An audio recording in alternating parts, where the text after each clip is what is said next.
does sound like a really good song. What a beautiful sound you get out of it. That's really something. It has a range to low A and up to high G. High G.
You managed to sort it. And we're live. Hey!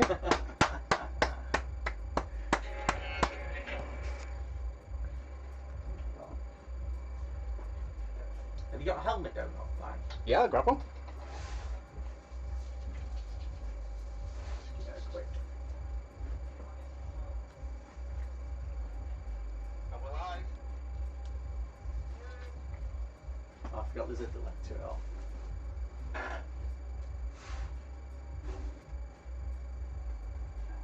What's the lag on? 30 seconds.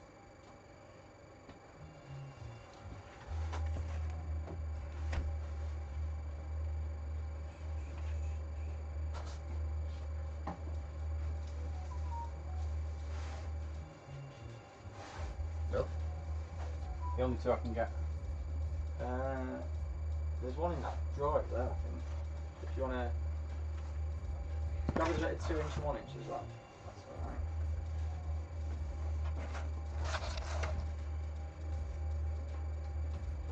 Top drawer.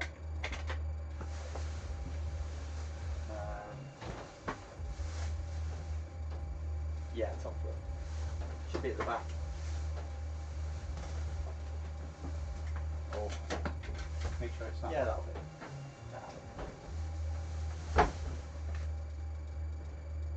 Cheers.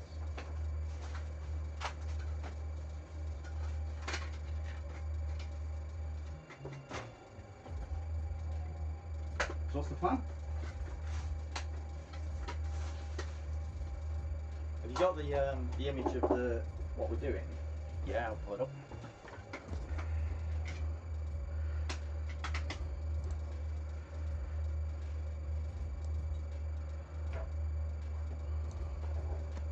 Oh. Yeah.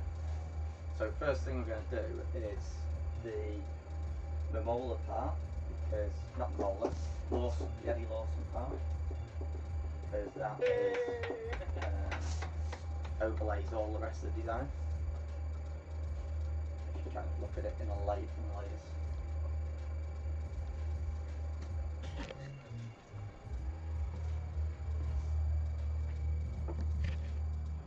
Which looks like it's going to be a load of 2 millimetre work.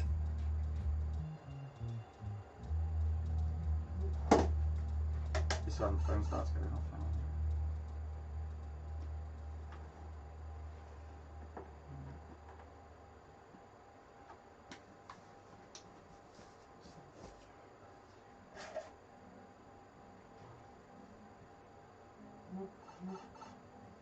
So you got a high for a match?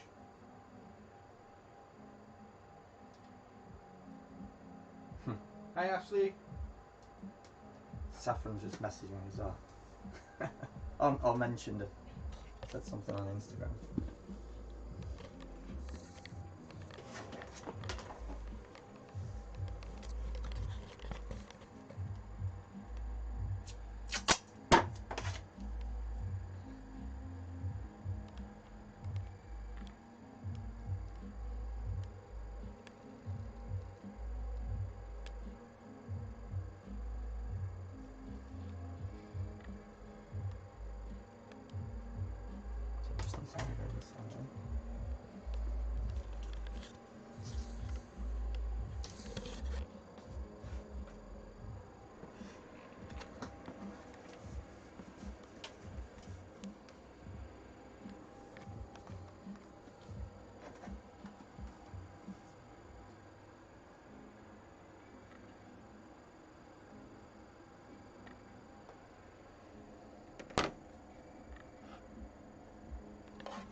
Amazing how much lids can be slightly off, do you know what I mean?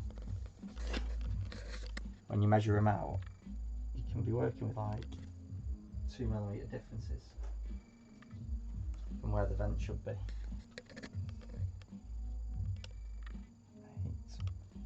seven. So if that's 8, 7, it's alright.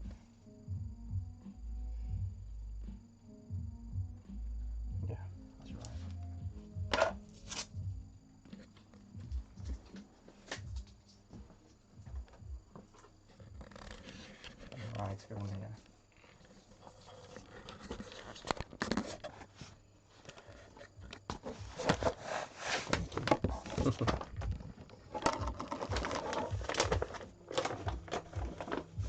This is where I find I've got no pre-cut Arais as well.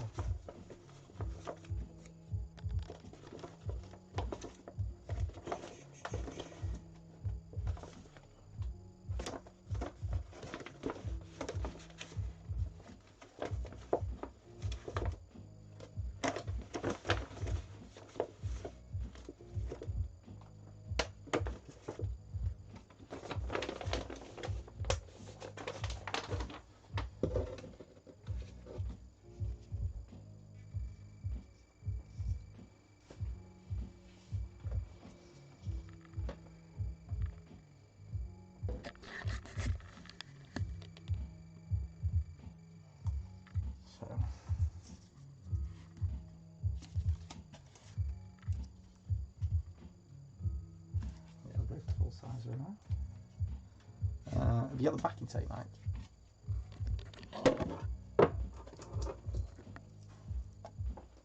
I'm going to cut you a sheet off. Have I got a blade? I haven't even got a big blade.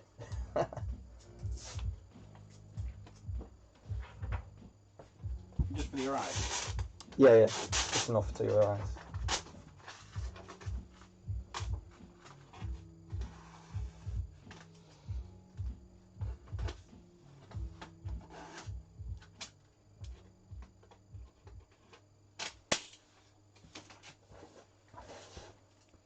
Cheers. Pass the blade as well. Cheers, Mike. No problem.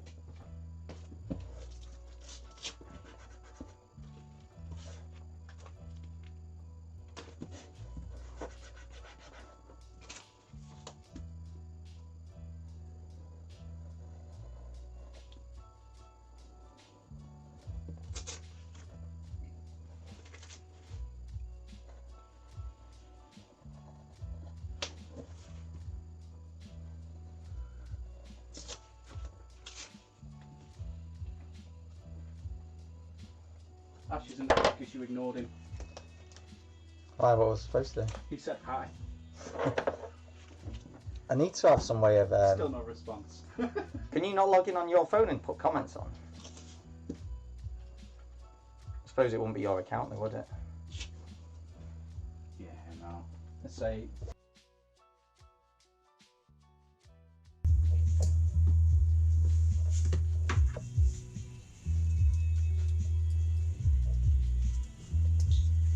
I think you're best if I just read the message out to you and then Can do, yeah. your response. Only if you're ignored. I wonder if Paul's watching right now.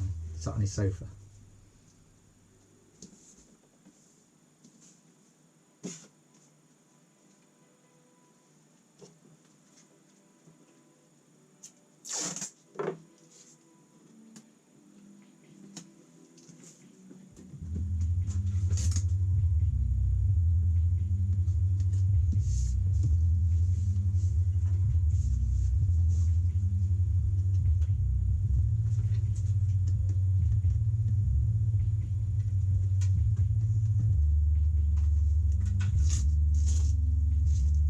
Change that a bit.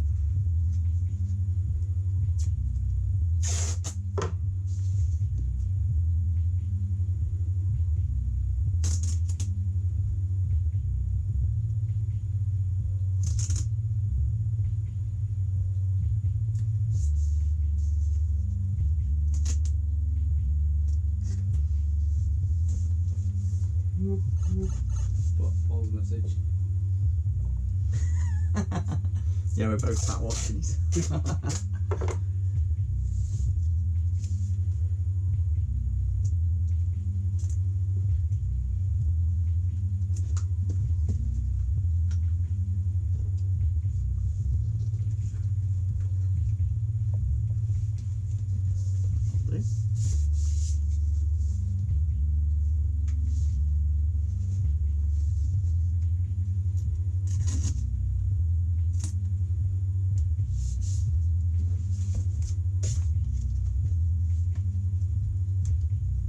Are you flicking from camera to camera here?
messages? I could do it if I logged in. If I open what? Open YouTube on my phone. A message from Mike. What's it saying? Mike Heighton just says hi. Mike. Heighton. Is that's I think I've met him at Alton Park once. He's a bike mechanic down towards Chesterway, I think, or Warrington. I could be completely wrong there.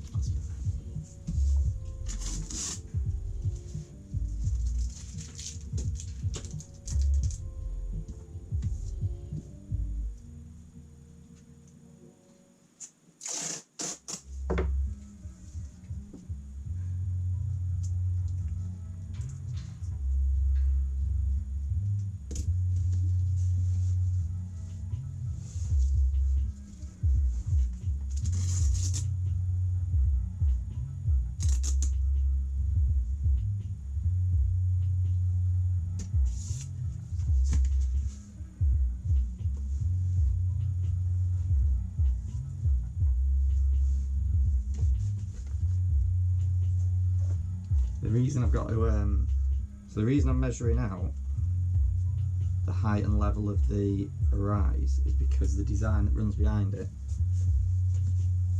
is going to show off if it isn't exact. It'll show up any kind of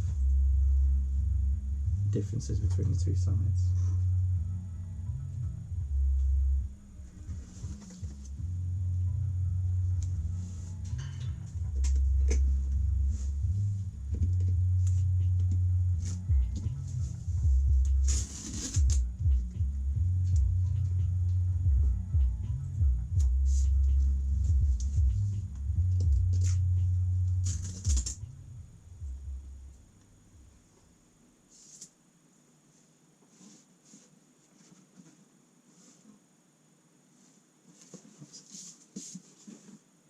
Picking me bike up tomorrow.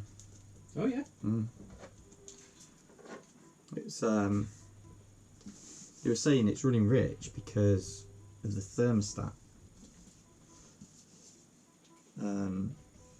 Something about because the thermostat's stuck open, it's overcooling itself constantly. So if it gets hot, it runs fine. If it gets a bit cold, it runs too rich.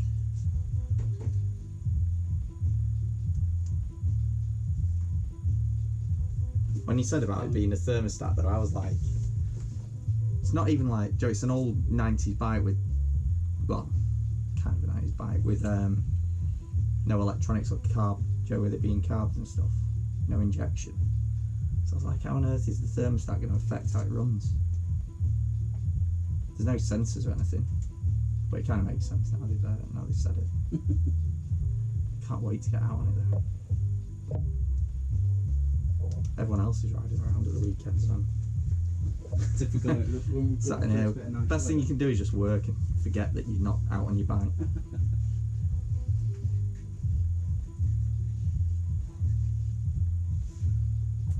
I did actually tell a lie, I did get out last weekend. Are these the comments? Yeah, I got quite a few since we last checked. Okay. Shall I have a quick look now?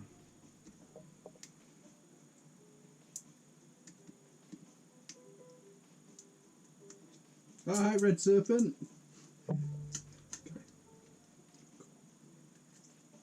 The guy what, sorry? Red Serpent, spoke to him today. Oh yeah. The guy from down in Marple. Yeah, down the road. Does he realise how slow this No, I video? don't think so. Probably better watching some of the other vids rather than going on this.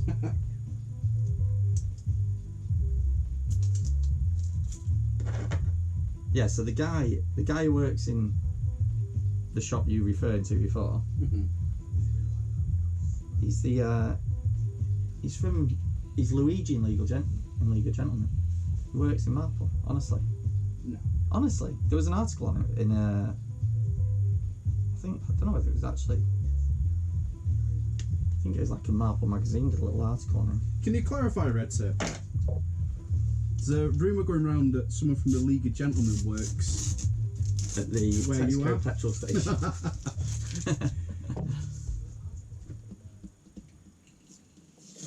I think he's done other things like, but because he's been in League of Gentlemen, everyone, like you could be the best actor in loads of other stuff, but everyone remembers you for one part you played in something. Do you know what I mean? It's like the guy who played the U-boat captain in Dad's Army was remembered just for that. And he's like a Shakespearean actor or something. Right, I need...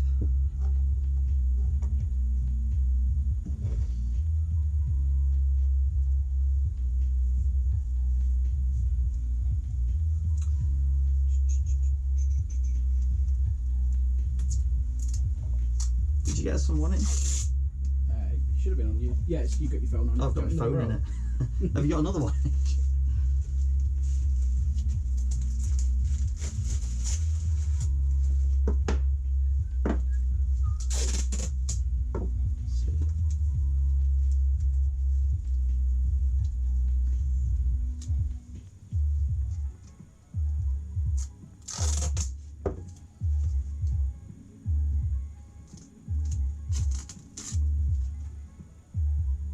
See if this works out as a 2-inch gap on these reds.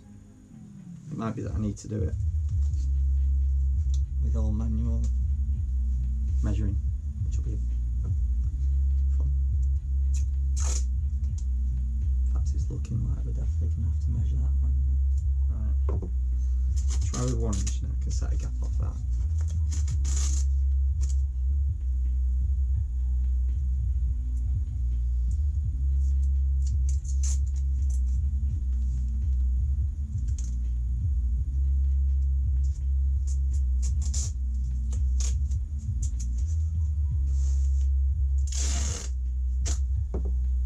Should really be sat on the other side of this table, shouldn't I? You want an over shoulder shot? Because you can't see what I'm doing, I suppose. I don't know.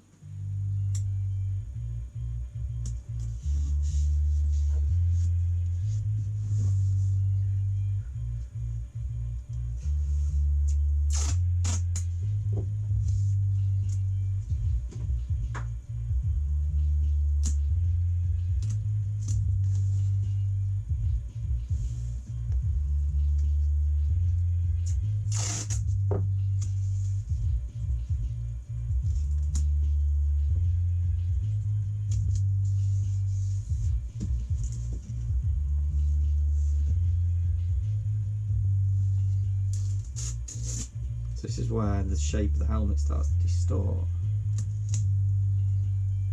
Shape of the design slightly.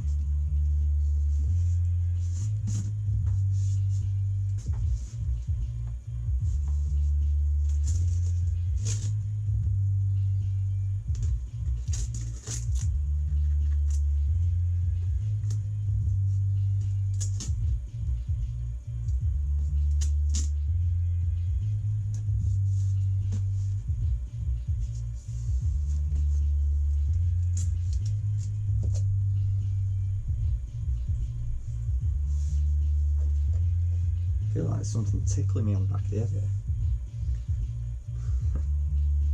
It's not me. Not tonight, anyway.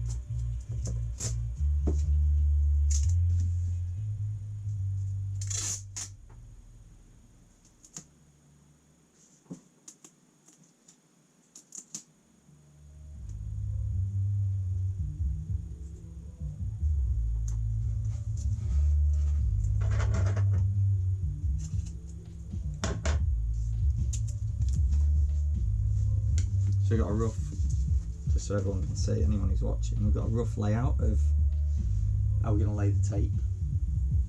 Have you still got that preview image up of what the design's going to be like? Yeah, it's just at maybe your bottom right corner. So I'll trim that. As soon as we start getting some 2 milli on, we're going to start seeing how it's going to look.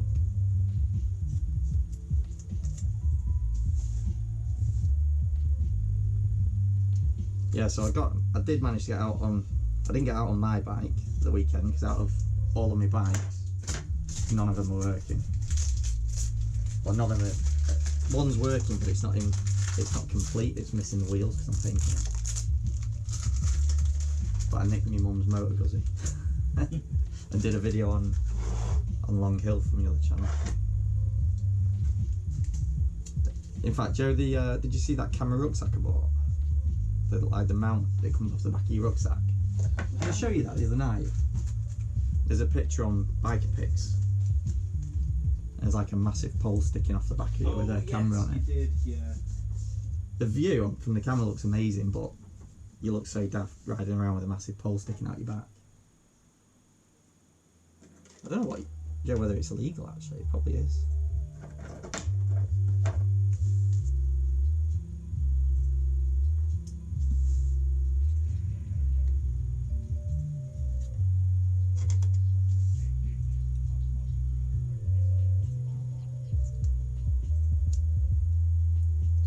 Cut because the red curves at the top of each lift. I'm just going to cut the tops off my guides so that I can pull a curve in,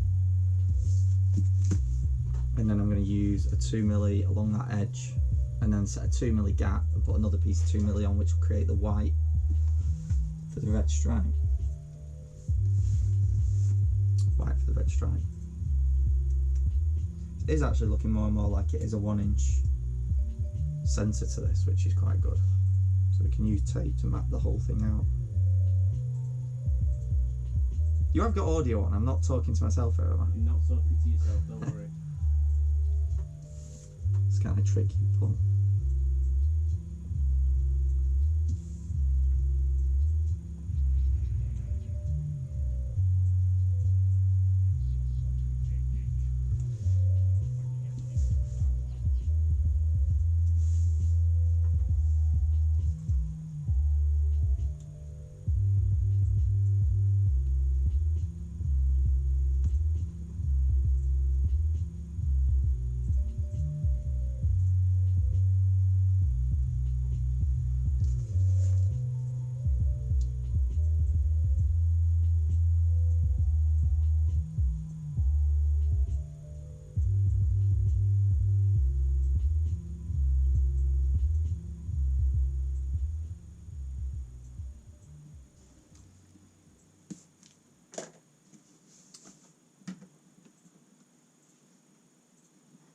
Got the first line on.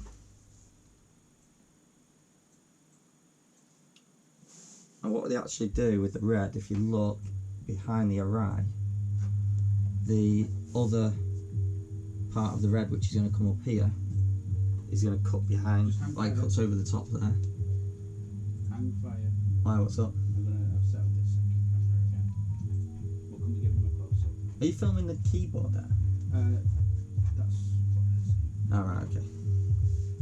So let me set up a quick hotkey.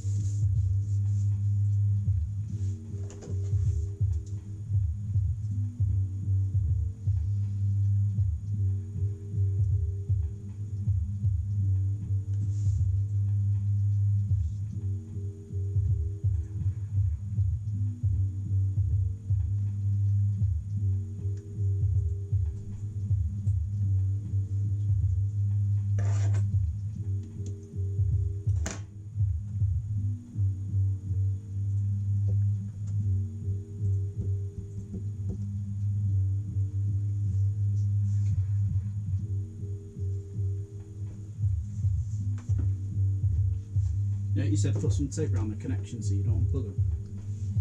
And I didn't do it. You kicked the connection out. Yeah.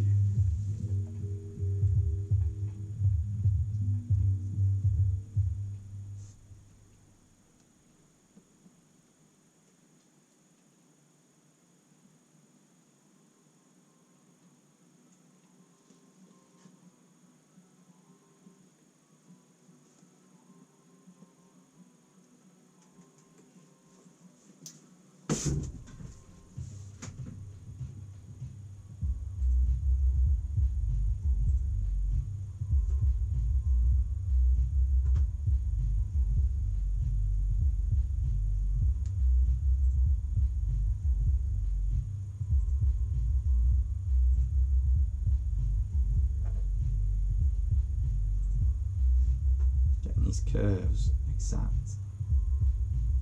2 milli gap all the way. It's fun.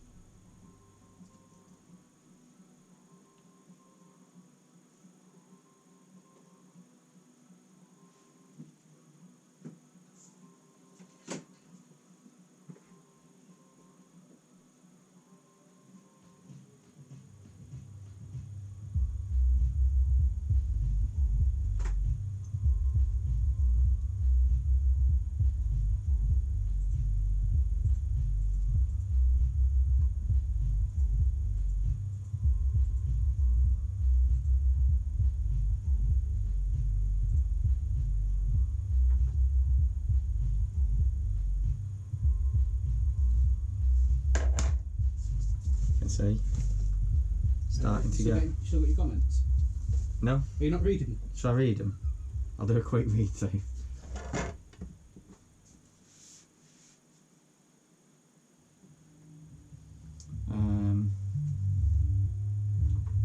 Look at that. Even looks half professional. That. You've done an alright job, mate. Right, let's have a look.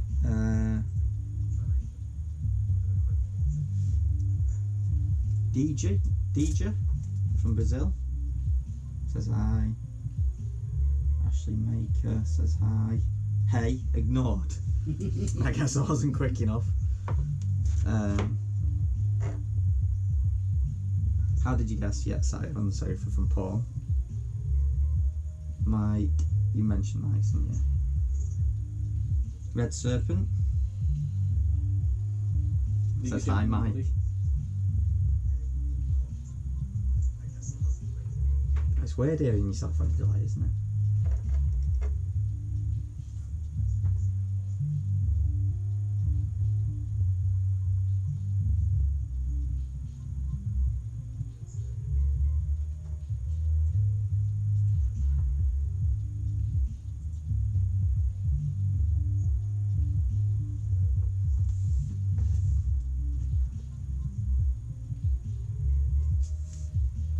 Did you do all your comments? I'm reading. Flipping out, you're like Taskmaster. Don't talk to me about that show.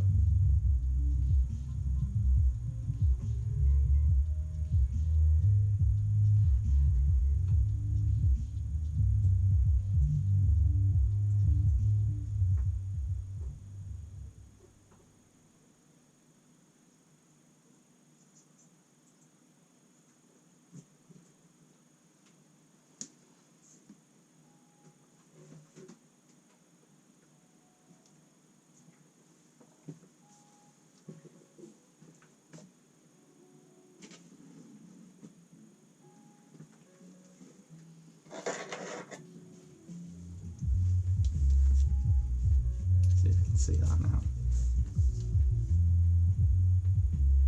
Have you switched camera?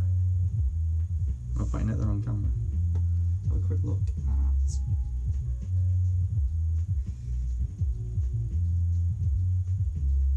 I wouldn't know where to start from Chester. Ciao from Barbara.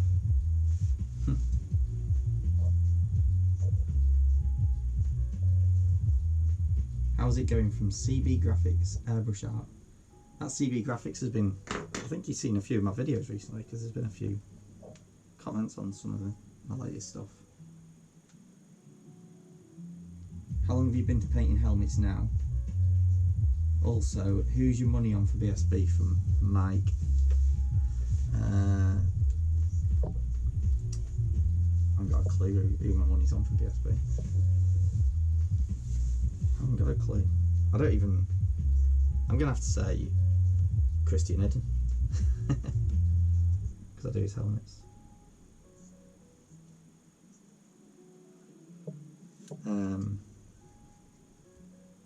How long have I been painting helmets for? Too long. I don't even know. I can't remember. I remember the first one I ever did was for a lad I used to work with called Potts. and he had his mum's old helmet, and he was like, "Oh, should we do something on this?" Because I think I was messing around with an old Pache airbrush. I need to pull out that photo actually. I was messing around with old Pache airbrush, and he asked if I'd paint a helmet, his mum's helmet for him.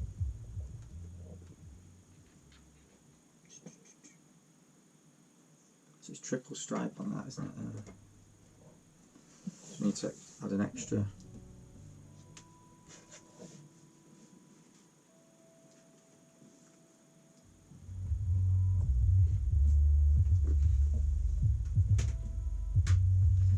This is the easy bit. It's when you've got to try and match it on the other side it gets difficult.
Time are we on?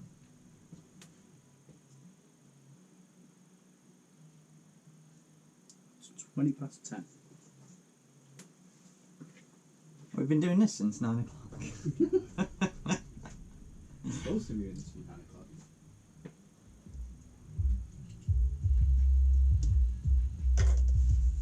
You have to adjust that section at the front there.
Be impossible without Jay to take this.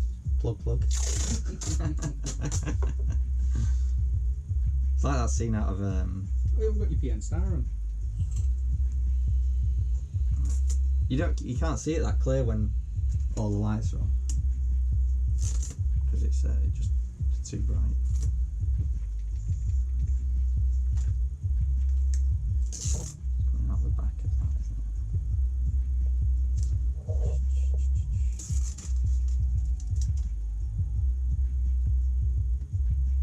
I just tweak all the angles on this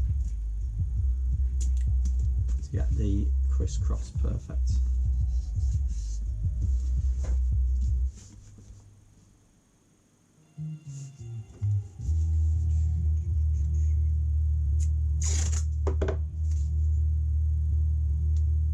So this is the difference between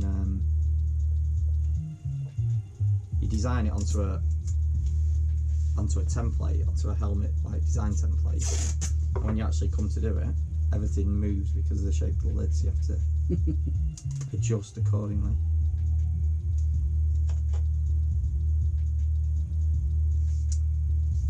So that's going to come down through there.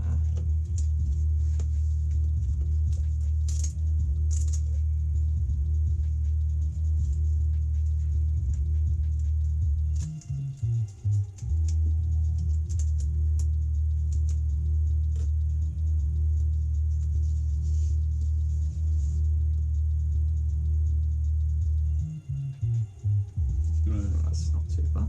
Shows what you've done so far. So, starting to lay out the pinstripes for the edge of the red.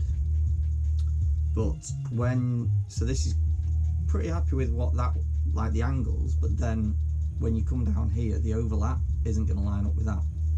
So I'm going to have to tweak them angles slightly so that knits perfectly into the next piece to there. And once we got this side right, this is the critical side really. Once we got this side right, then we just mirror everything to the other side and we can take measurements off this. And then what I'll do is put some 1 inch over the top of the fine line to hold it in place so that when we're doing the measuring and toing and throwing, nothing gets moved or picked up or damaged, I suppose. So, do a little bit of tweaking. I'll just mark. Have you got a pencil? I think there's one in that pot up there.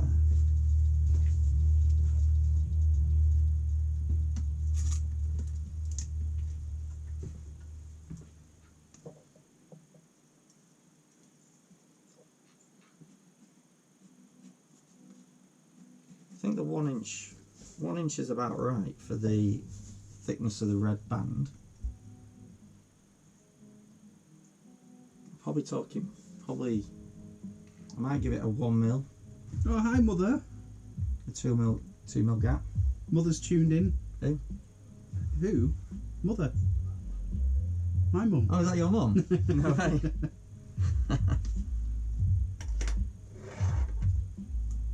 This is perfect nighttime watching this. Joe, if you're struggling to sleep. Is this your design or is this?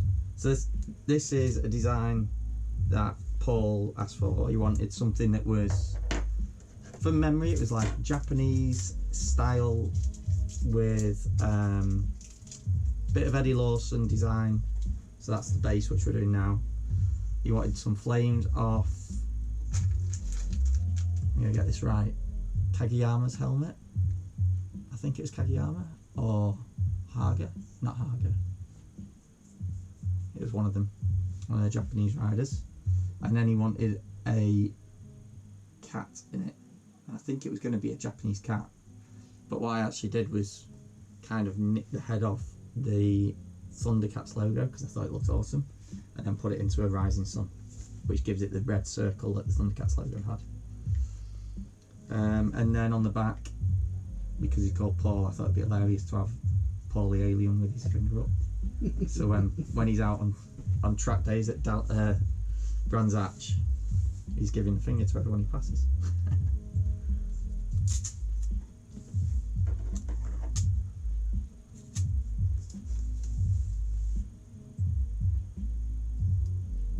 Let's get rid of that bit of tape there.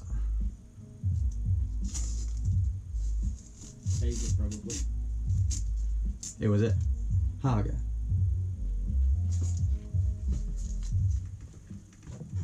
don't know. There's quite a lot of Japanese helmet designs with like the really complex kind of fine detailed flames on them.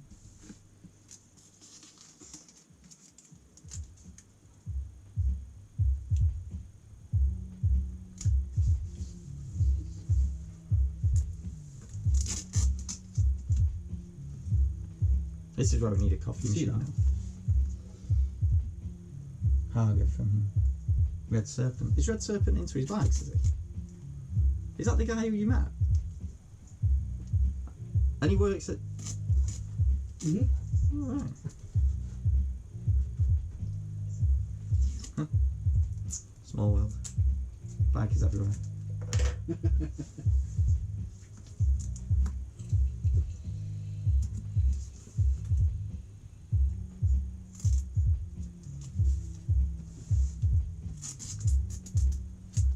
So I'm going to try and lift a bit of this and redo them angles without disturbing my new lineup too much. Can you angle a little bit?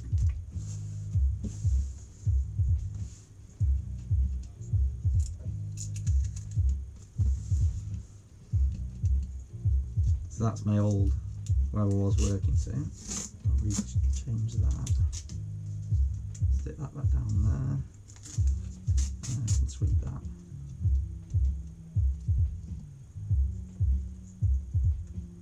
Get through huge amounts of tape doing this kind of stuff.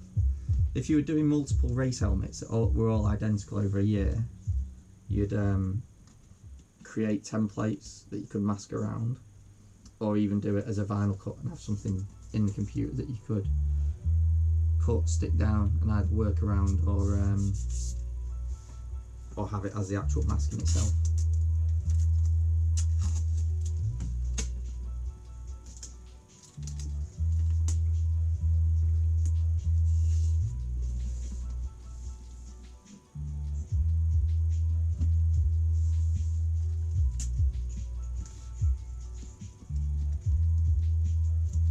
Hey brother, have you seen the comment from Paul? Akira Yanagawa, that was it. Told you. Did I say Yanagawa? No, I didn't. No, yeah. Did I say Yanagawa first? Of course you. Yeah. No. Yeah, definitely. I'm pretty sure. I probably didn't. No, you didn't.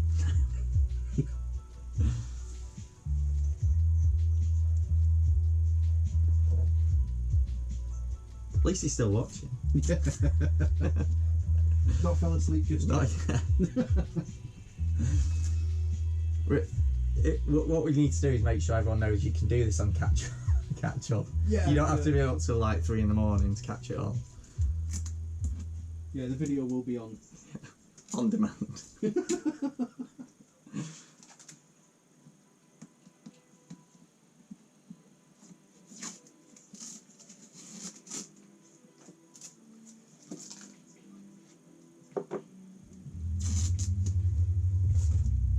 Redo that. Not happy with that bit.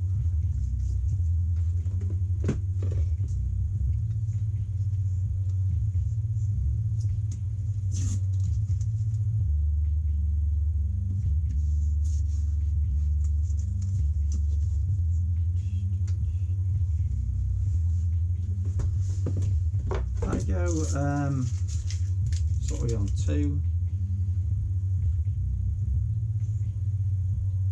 2, 3, 4, 5, 6, 7, 8, 10. It's 10 mil on that section in it, and then 6 mil on that. Have you got some 6 milli? I might just band it out quick with the 6 mil, and then pull it back and replace it all with the 2 mil. Perfect. Cheers. Have you got 2 mil? I've got 2 mil, yeah. Oh, it's not just a case of flicking some paint on, is it? Whilst it's in the gun, can you just... Have you ever had anyone say that? Whilst you got your paint in the gun, Very can you just do frequent. this? Yeah. Only ever done it once though. Have you actually done it? Yeah. Yeah.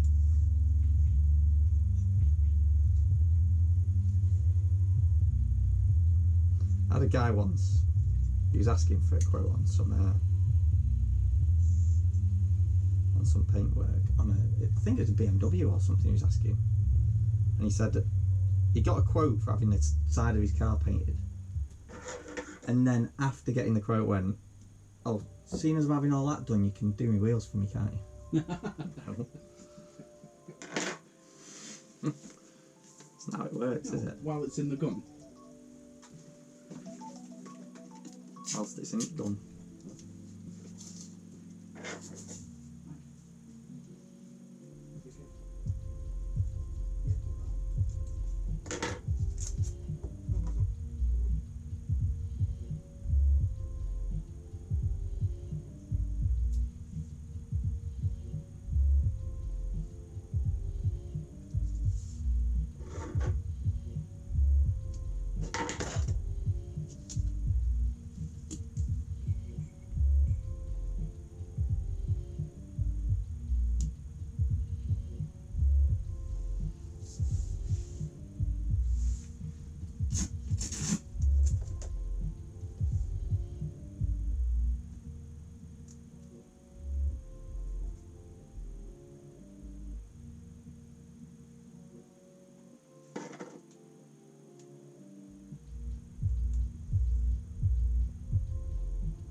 For a coffee break.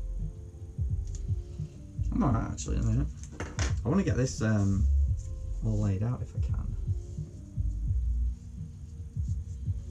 Because once I've done this, I can get some red on it, and then I'll probably just mask all that out to protect it. And then stick all the masks on for the cat and the white flames. Then do the grey fade. Then do the red, and then black the cat in after. I think. Yeah.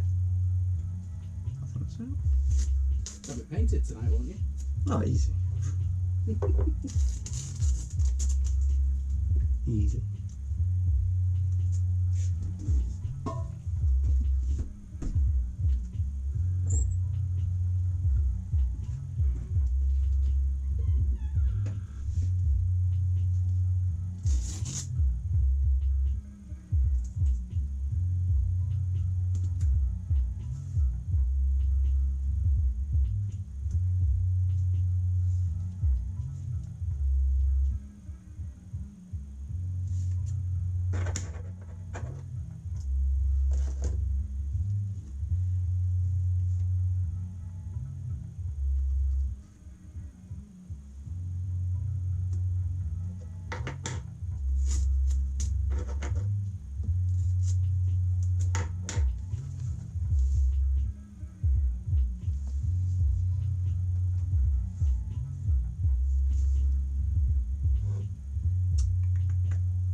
So that goes.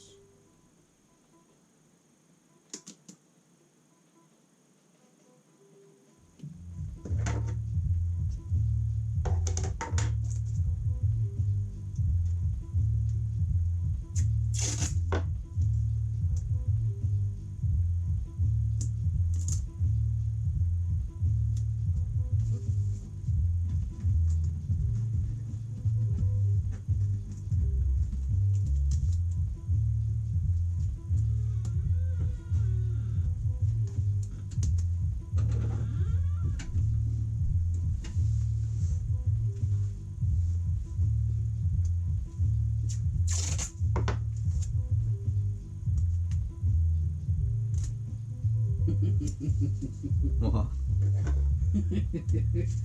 You don't keep an eye on the comments, do you? I haven't been here. Why? Yeah, that's what Mike said. Why what? It's you. It's What, right. Mike? It's Mike. right. I get my mail. It'll take 5 minutes. Oh, yeah.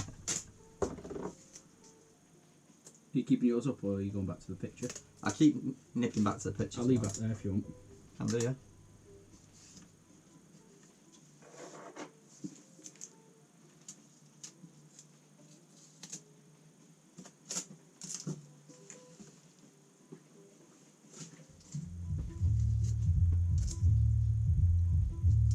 Surprised so many people are watching actually. Probably get a few with it being a late night live stream. Probably get a few of the followers from other countries watching. Message from Bill's face. It says, hey yo.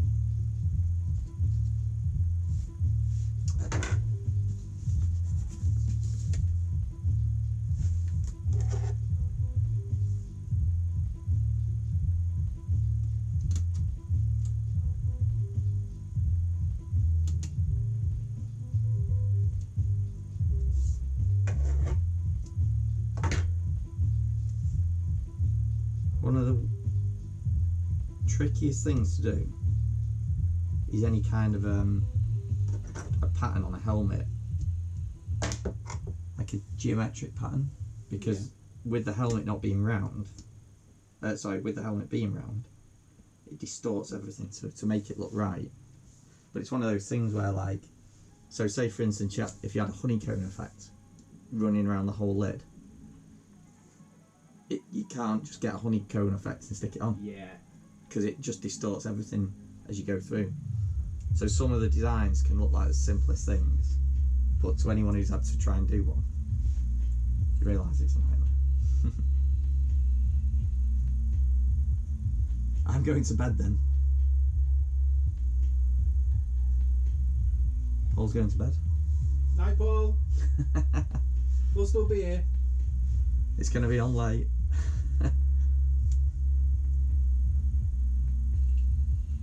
So we're going to get the angle for the cut across on that now.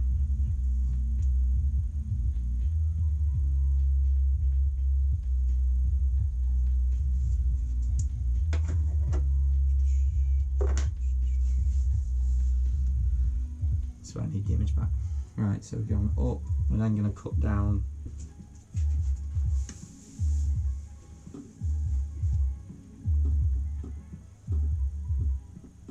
Yeah, that's about right.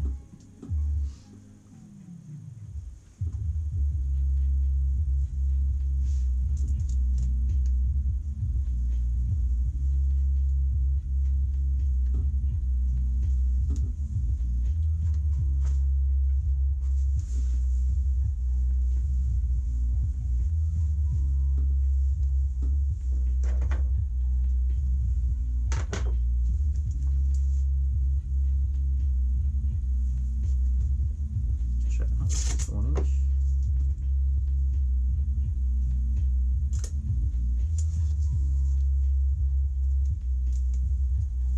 I've almost finished that video from the other channel, mate. Oh yeah.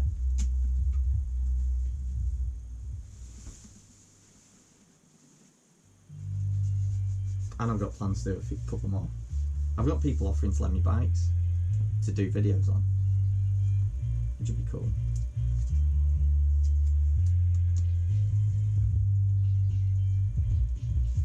One of them's BSA A10. What are you doing? I'll turn this down. Goes down 1 up 3. Oh, I know.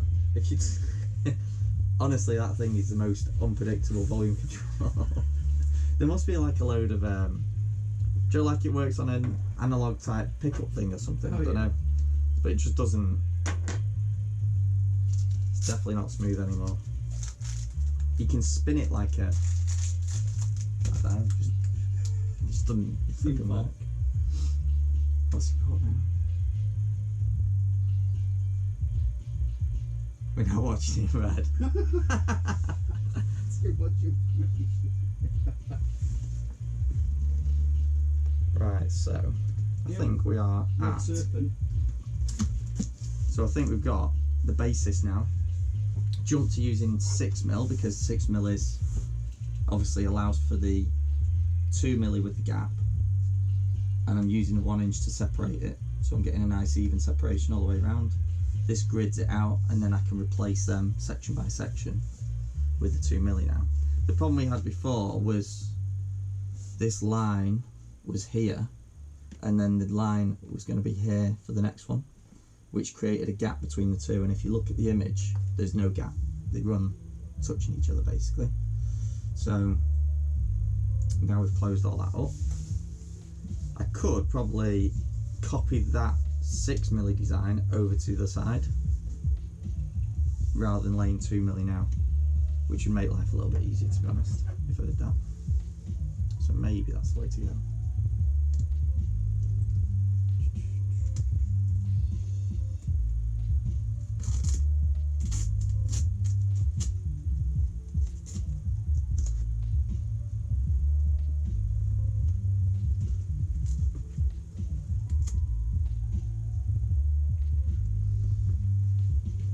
What's this one?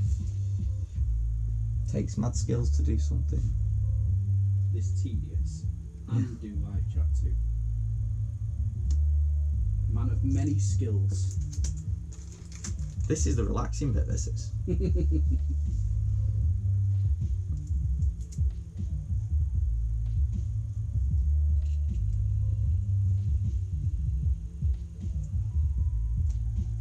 Red Serpent said, so what got you into doing this kind of work?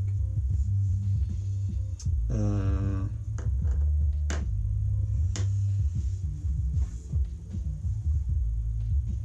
don't know. I was doing, originally went to do car design at university, or transport design at Huddersfield Uni, and I'd done a load of art at did GMVQ art and A-level design technology to get into Huddersfield, and then started the transport design course, and it was a bit, to be honest, I felt like it was a bit missold. There was plenty of people who wanted to do it as a course, so they could fill a course, but if you actually look at the amount of jobs that are out there doing it, it wasn't ever going to lead into a job. It was just going to get you a degree in something like a design course. So you'd be better off doing like product design or something like that.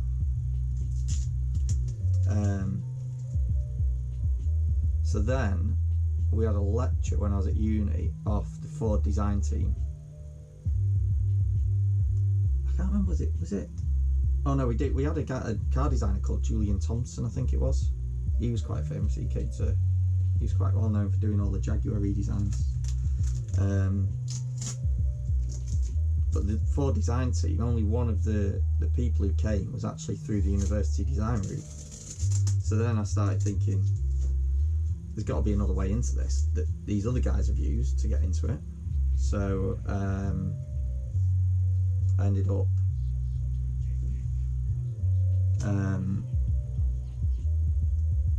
this is where my battery's going to fail now.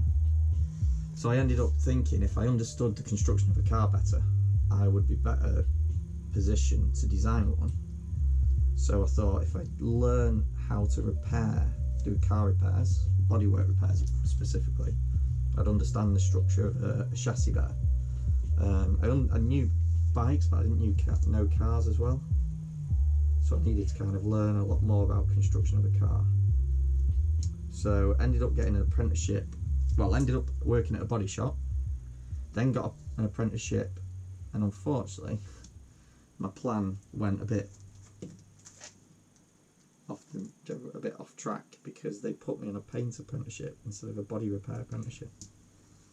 So then I ended up doing paint, but something clicked because I loved the process part of it and how everything had to be perfect for it to work.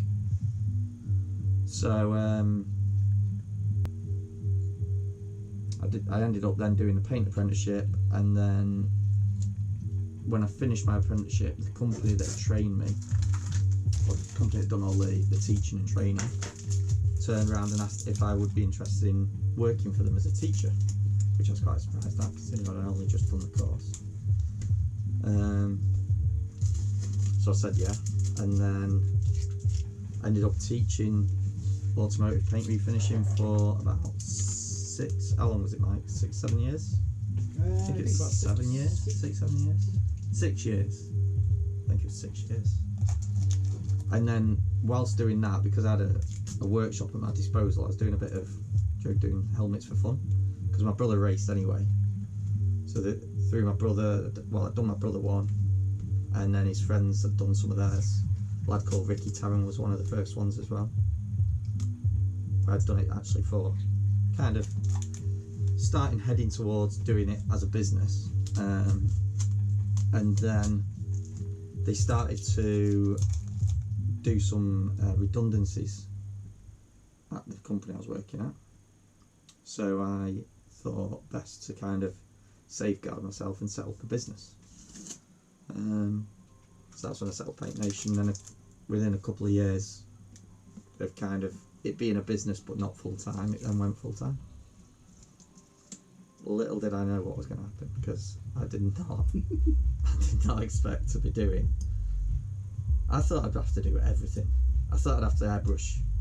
I remember airbrushing a diver's oxygen tank when I was at the training centre, just because someone wanted one airbrushed. So I was like, I saw pictures of that. I thought I'm going to have to airbrush anything. I remember painting push bikes into Kawasaki colours because someone had a Kawasaki. Did anything. And then literally the day I went full time, my phone just started ringing, and it just carried on with helmets. Helmets took over, which isn't a bad thing, especially when you're into bikes anyway. So we've got the layout there. This is where my phone's now died, isn't it? Is it dead? Yeah, it's dead. But we've got the layout there of the basis of Eddie Lawson's. Do you want to flip it the right way up?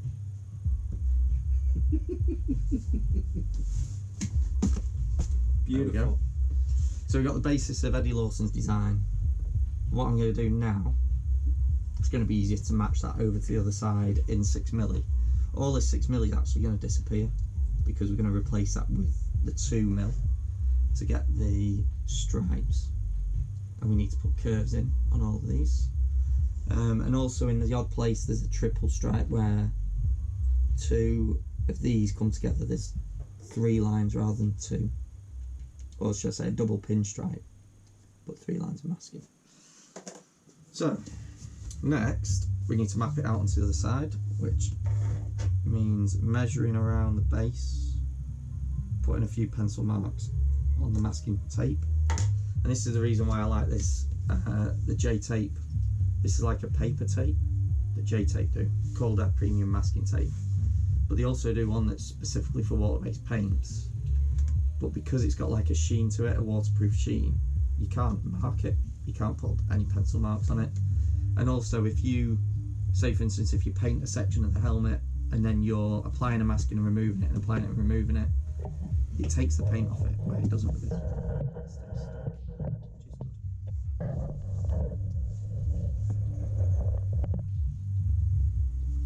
So first line's an easy one, because I'm going straight up to the side plate on that side. The only thing we're going to have is the distortion of the visor release. This dip can distort things a little bit. It was a bit of a concern with when Arai brought out these visor releases. It cut right into where Monster Energy had their logos, which made things a bit awkward. Because obviously they want a certain size or area. You didn't want it small on one side and then big on the other. So it looked a bit strange.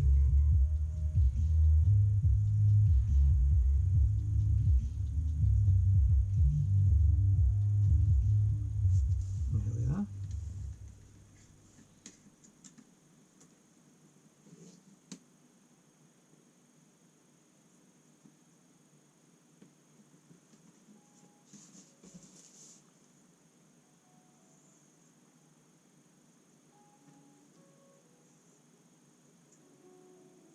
perfect, that actually. It's just below that, which is going to avoid distorting that design. Okay,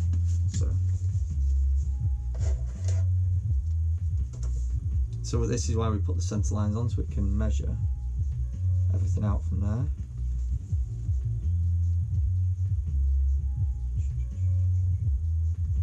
And 10.1.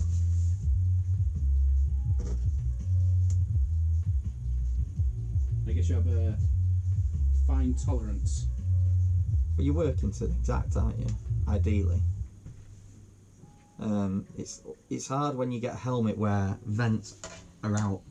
If you've got a vent that's out by 2 mil, especially if it's on the centre line, it's a nightmare because everything has to adjust. I'm not naming brands here. I'm not going to go into that. Go on. But no, there's a helmet where every single one the vents are off. Now it must be that in the factory the jig that the helmet goes into that drills the holes for them to sit in isn't perfectly square, or the helmet doesn't fit perfectly in it, because every single time they're off. So you have to never run a design on one of them helmets that runs along the edge of the vent. Yeah. Because it will throw it out straight away. You have to kind of give them a wide berth so that you can set your own line and mimic it to the other side. Otherwise, I did it once and I couldn't cope. I couldn't cope with it. I thought I'm never putting a design next to them again. So we're going now. I've measured this start line for this, and it's coming through and just clipping the back of that side plate. So I'll probably see if we can just get a good line on that. We know that, you know, if I put a piece of 1 mil there, I'll help guide it in as well.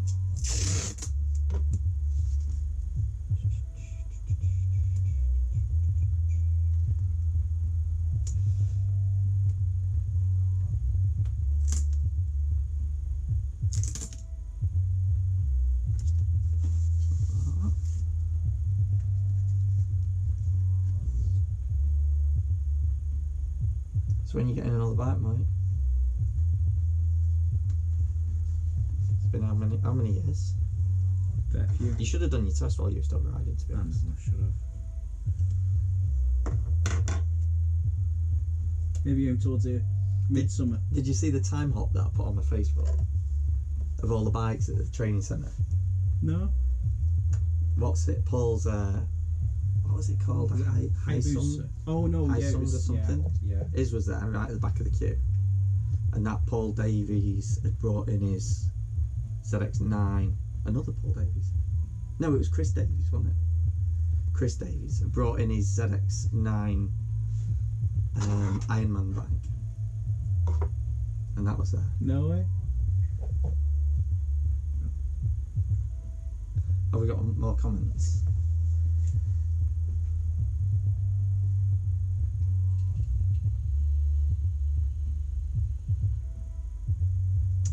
Right, so nice to watch live, love designs and paint, job you guys work for something. Takes mad skills. I think I've read that one. Have I read that one? Hand cut around that corners. Nice. Cool. Extremely therapeutic, great to watch. From Sharon. Is that your mum? What do you think? What is harder to sell? Paint job or design of such a helmet? I know it's top job, but how customers react on whole story? Is it harder to sell Is it harder to sell a design or a paint job? or a paint job? I don't know. I've sold designs before. I find if you're doing a design for a paint job, people more often kind of go, oh, that's amazing, yeah, I love it, and then you do it. Whereas when you do a design for the sake of doing a design, people more often go, well, can we change that on it, and can we change that? But I'd tell you the one thing that kind of is tricky, can be a bit frustrating, I think, for some people sometimes, is when you get someone who goes and gets a helmet design done, pays a lot of money to have it done as well, and then takes it to a painter afterwards to find out that recreating that in paint will cost a fortune. And that's where you have the designer doing the person doing the design should have some idea of budget for the paint, because it'd be easy to throw any kind of a design out, but It's getting making balance, that I a guess. reality in paintwork varies depending on the complexity of it. So Yeah, I guess if they're on a budget, you get design. you get people who go like, you'll get a price for the paint and then go, oh, but I've already spent £400 on the design. You're like, well, sorry, nothing I can do about that.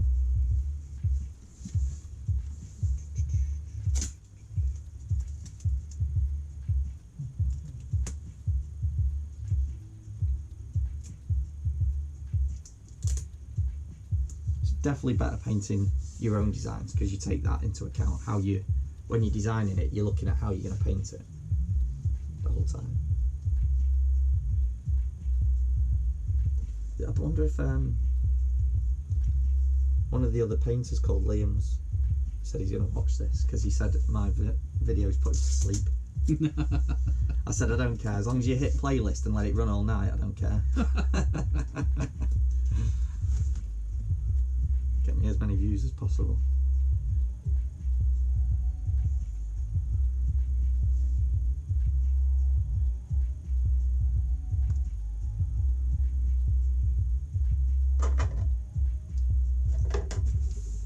Check the measurement on that if we can.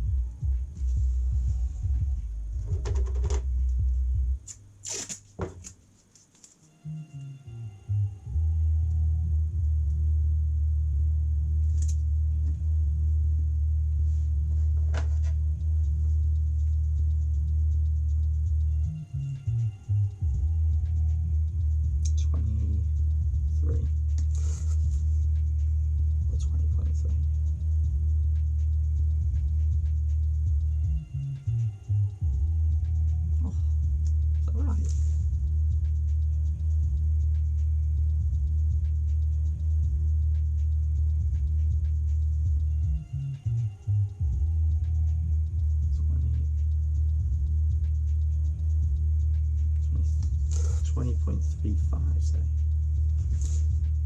So this should be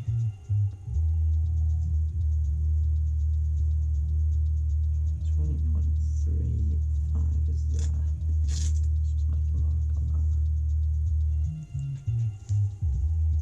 You've got to be careful with your bendy rulers marking up, because they depending on where you've got it placed on the helmet, it could be cutting the circumference slightly. Do you know what I mean? Which makes it the measurement short, because you're not going all the way around.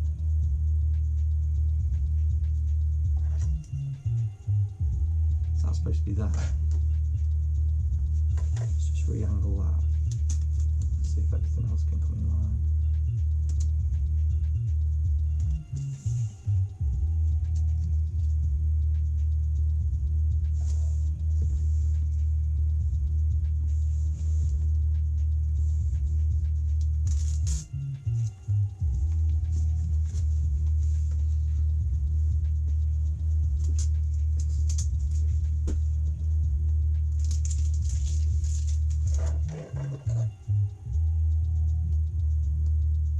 Take care, Red Serpent. Thanks for dropping in. Did you just get chatting to him? Hmm? Did you just get chatting to him? I've spoke to him over the years, you know. Oh, you know him? Not on a personal level, but Just because you're always in there? yeah, always getting coffees. I was going to say, I always stood at the Costa machine asking for you if it's got caramel in it. Yeah, we put caramel in this today.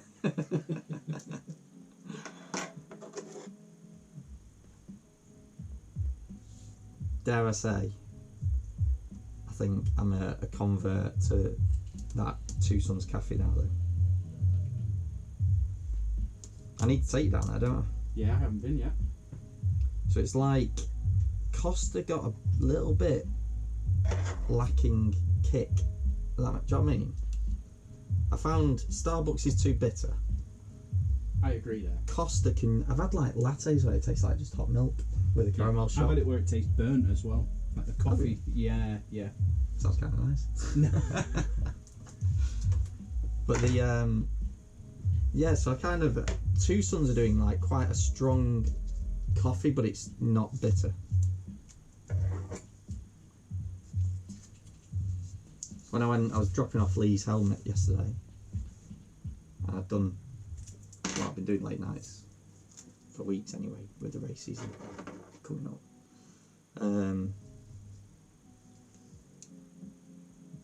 So I had a massive caramel latte from him to get me up to Huddersfield back.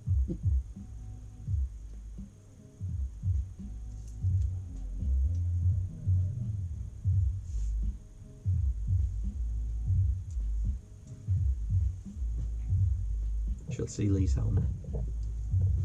I like the shares. Yeah? Yeah. Have you sent it out already? Yeah, he's got it now. I think he went testing today at Cadwell. Well, I don't know. I don't think he, because the thing is, you don't want to wear your helmets for the season doing tests, because you'll basically waste one. So you can end up you're testing settings anyway where things don't necessarily go right. So I always think chance of crashing at a test is higher, because you need to be figuring out where the bike's limits are, I suppose. But I think he's going to do like a bit of a photo shoot with all his kit, the bikes and his new kit. He's also got, for anyone listening who's interested, he's got a TY80 in good condition for 1,500 quid. He's like, do you know anyone who wants one of these? Did you put your cut on top then as well? 1,600 quid. 1,600 quid.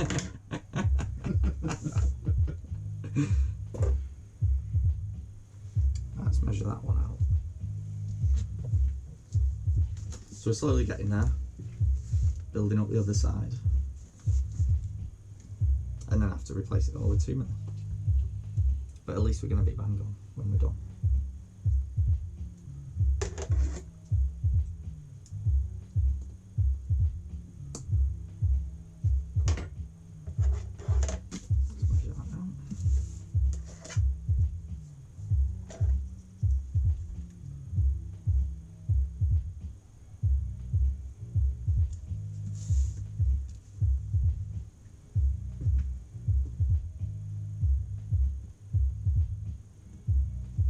The only problem with going live with this is I can't watch YouTube like I normally do when I'm doing.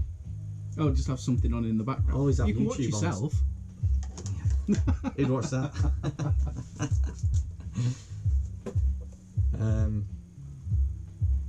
I've been watching one about. It's a guy who goes around like Russia and Belarus and all sorts of places, called Bald and Broke, I think it's called, or something like that. They've been quite interesting to watch. He's one of these annoying YouTubers who got 2 million views within like a year. Have we got another comment? Oh, Mike's off to bed. I don't blame you, Mike. You could take your phone up to bed with you, buddy, and Yeah, like poor lass. yeah, just leave it playing.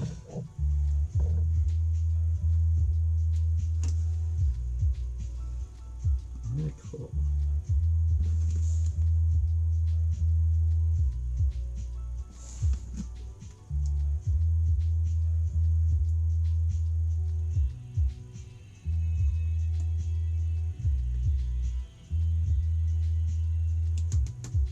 Best helmet so far this year.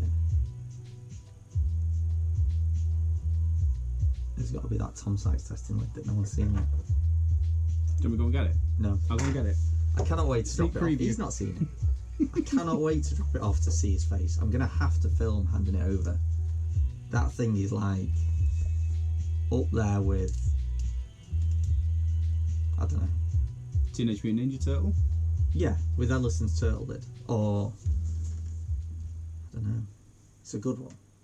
It is a good one. You know, it's weird watching you. Like, you're a bit slow tonight. Usually, you have a helmet done in, what, 4 to 10 minutes? Yeah. Well, can't have people thinking I'm doing them quick.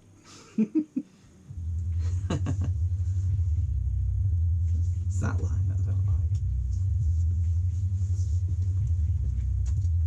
It's that one.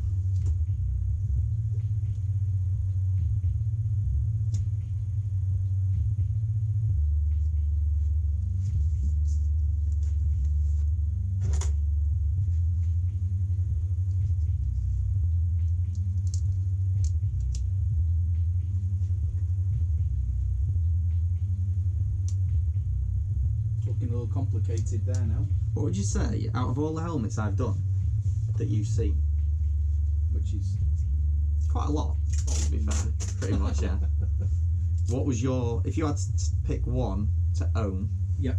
which would it be? Teenage Mutant Ninja Turtle helmet. Really? Yeah, without a doubt. Out of all of them? Without a doubt. That was, for me, that was the one of the most awesome that you've ever done. All the detail in the skin, the eyes. Yeah, just incredible. All around. Give it a little... I wonder if I did that now, whether it would be better. I think it would be a little bit better. Do you want to do me one? I did that within... I think that was within a week. It wasn't particularly like any extra length to it. Because if you actually think about it, the only thing that was masked was the mouth, the bandana bit, and the eyes. Yeah. Everything else was just texture in it. It's all the fine detail, like in the eyes. Yeah. You remember? That was cool. Putting the Rider 18 in. Yeah. There's a few where I've hidden stuff in. There's stuff hidden on Lee's new lid. Some really cool stuff on that. And that on that testing lid of Sykes, is the top on that's cool to have his daughter's name on. Oh, it's there actually. It's right there. I'm pointing over there. It's right there. Just out of camera so no one can see it.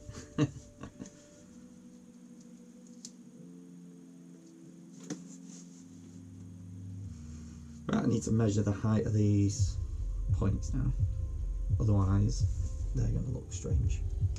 So I'm going to do it quick with a piece of tape.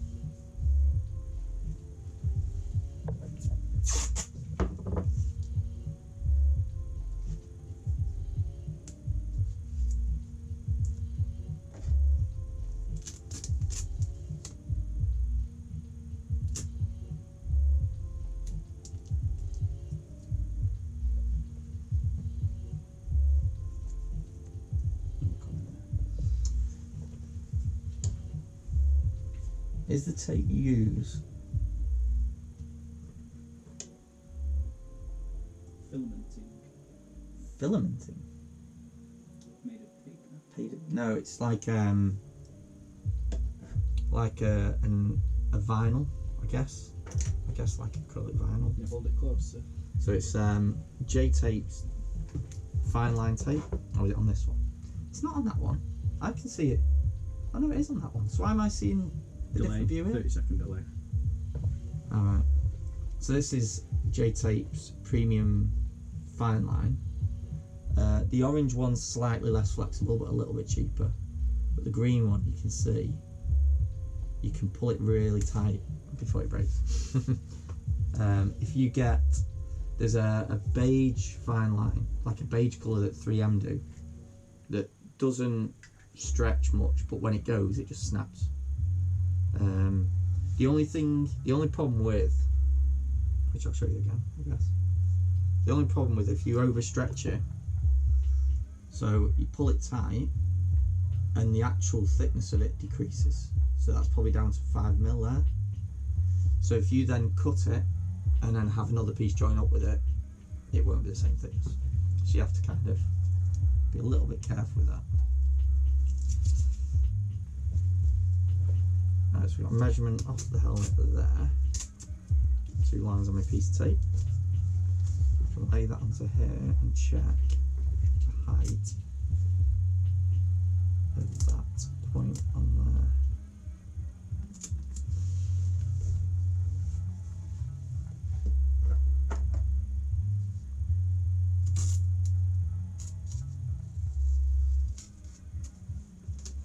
just needs a little bit of tweaking.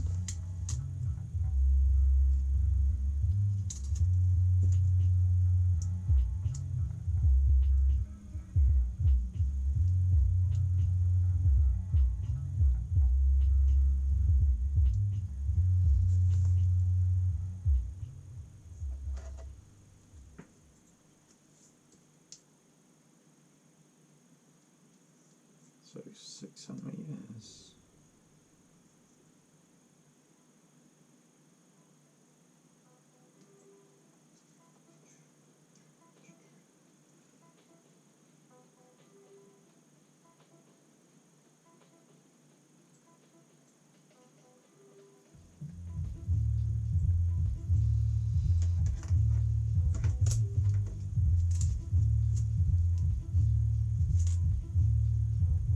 I can see a few people wanting that helmet of Lee's this year with the changes that are on it, I think.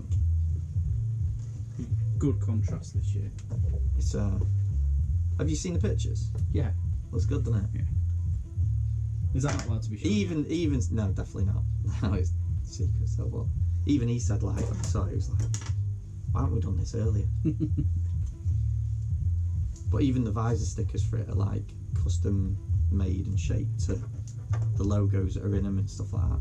The whole helmet just looks all kind of all together good, if that makes sense.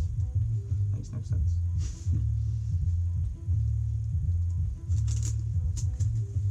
Right, so pull that back. So I'm just lining up, because obviously where the designs spike, am I looking at over here? Where the design spikes at the top, I need to find out where that is to mirror it to the other side. So I've kind of got the line up along the bottom here, right? Some of these angles are just going to have to be tweaked. So I'm going to pull, say for instance this one's going to get pulled down a slight amount.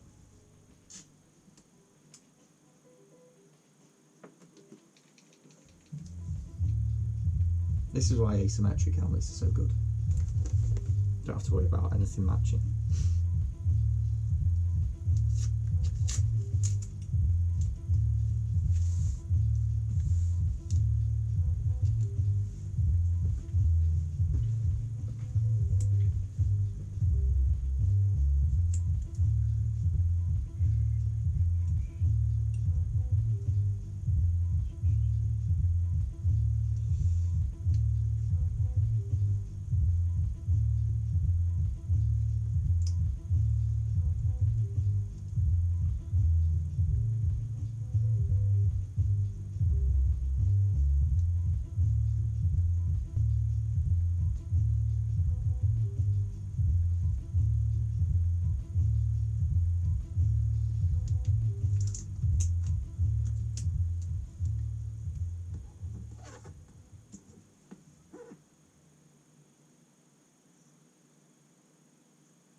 Up.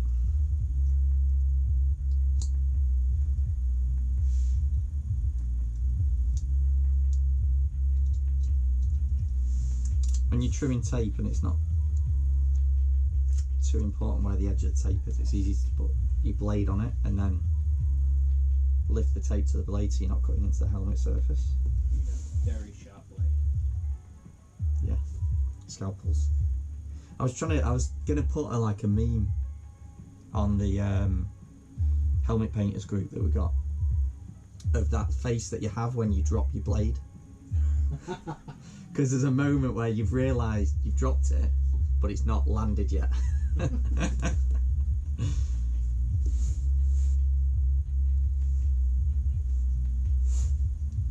That's alright there, I think. That's lined up.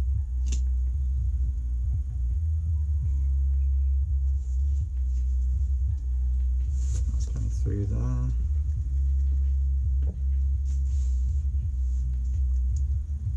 The only other one to sort out now is that spike.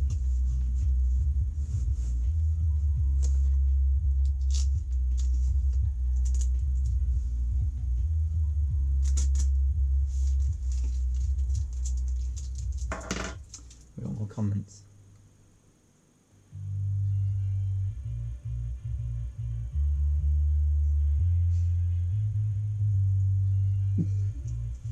Interesting.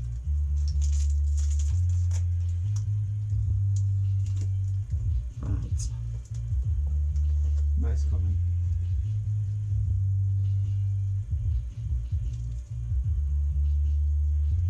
That was very fun.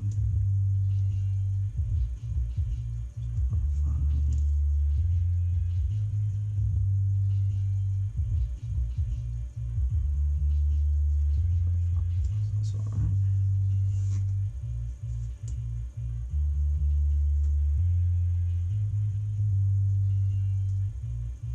.2.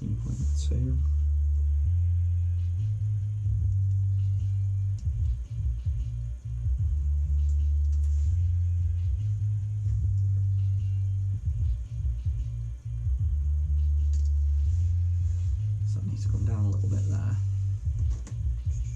20 TB. Crazy. Must be that type category. What's it called when you have these videos that you put on in the background? What's that called? Be bored. No, it's like BD. Is it? Oh, you're talking about It's just like sounds. ASMR. ASMR. Yeah. What was I going to say? And BD. I don't even know. Who knows what that is? Oh, let me Google it. I'm not having that in my search history. No way.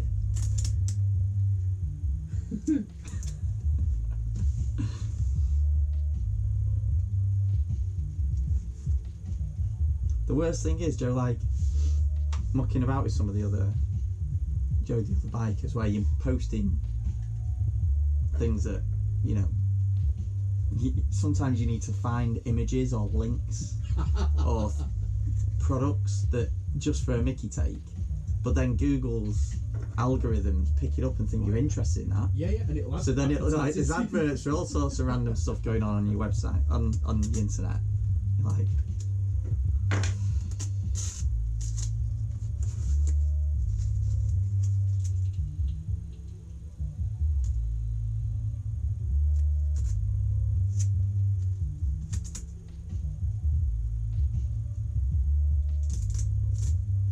so I just need to be a little bit lower on that one.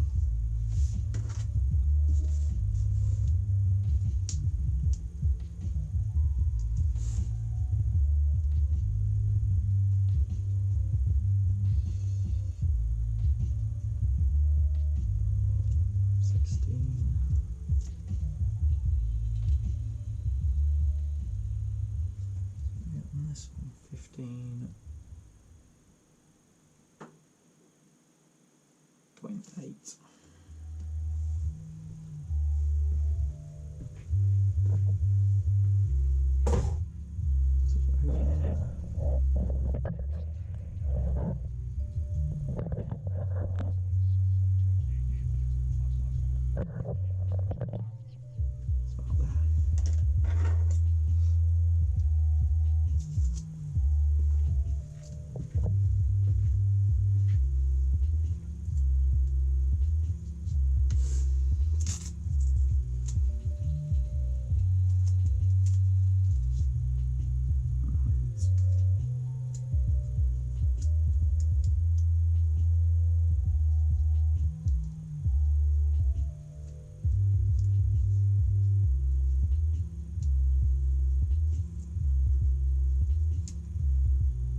pretty good.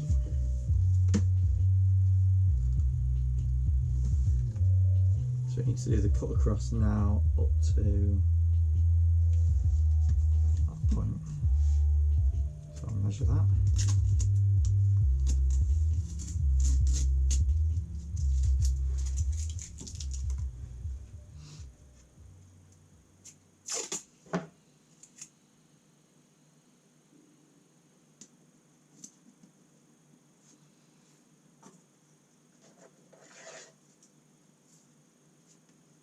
Is it that ASMR? You say it was called ASMR? Mm-hmm. Is that the one that has the binaural like hairdressers where you can hear having your hair cut?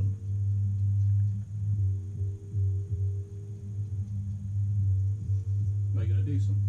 I've got the binaural microphones, but I did it for that. I wanted to do like, I've done the BSB at Alton in binaural.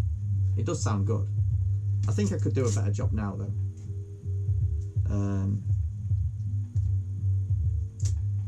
Be good to do something like the TT with it.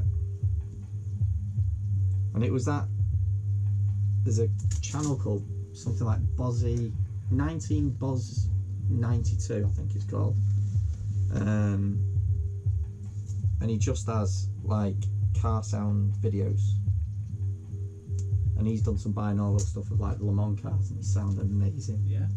It sounds like you're actually there. You can hear it going.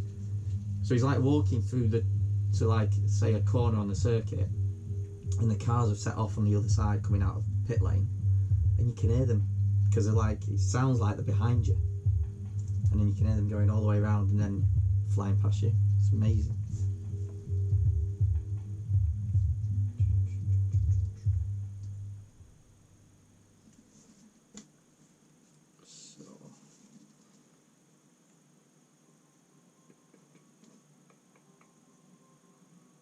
I need to measure it from there, don't I? Because I haven't got any lines on that angle. Let's just do that then.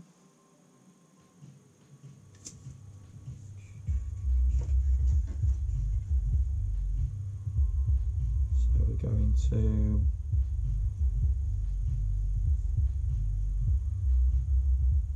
10.9.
Down, goes up, and then goes back to there. Is that right? Yeah. So I need to check the depth on that. Do you think you're going to get to any races this year? Well, depends on COVID, I guess. Definitely want to go to Alton Park. I managed to get into the circuit a couple of times last year doing deliveries, but it was weird. It's weird with the whole, there was no spectators. I mean, I was there during qualifying and stuff. It's just strange. Which was the track we went to? There's just basically a picket fence right next to the track. That was Oliver's Mount on the start finish line. I love that track. It's so good because he cut right against the fence because it's like slight right turn. You feel it hit you in the chest. You feel it in your chest, don't you? Incredible track. That was like, I think that was like the only road race that happened last year was Oliver's. Everything else was cancelled. Even Macau, I think, was cancelled. stayed for sidecars a little bit as well, didn't we? You remember? My brother's been a sidecar passenger around there. No. Yeah. So the Sandy? yeah. No way. He was racing there, and they did an announcement that basically one of the sidecar passengers was coming from the Isle of Man, and something happened, like the boat got cancelled or something happened. So they put out over the speaker system they needed a replacement passenger. Would anyone be interested in doing it? And my brother being, I don't know what you'd call him, but my brother being my brother was like, oh, I'll do it. So he gets in this sidecar, and he said like he couldn't hang on. I mean, like, he's hanging onto a race bike, but he couldn't hang on to a sidecar. Yeah. He said it was just, I suppose it's different muscles, Joe, depending on where you're grabbing onto it or whatever. So yeah, he was going around, and then he decided that basically he couldn't hang on anymore. He was going to fall off the back. So decided that, like, the next lap round, coming to the hairpin, he's going to let go. Which is a bit dodgy, because then if the rider carries on not knowing he's not on the sidecar, and then and he goes round like a left bend, it's going to flip.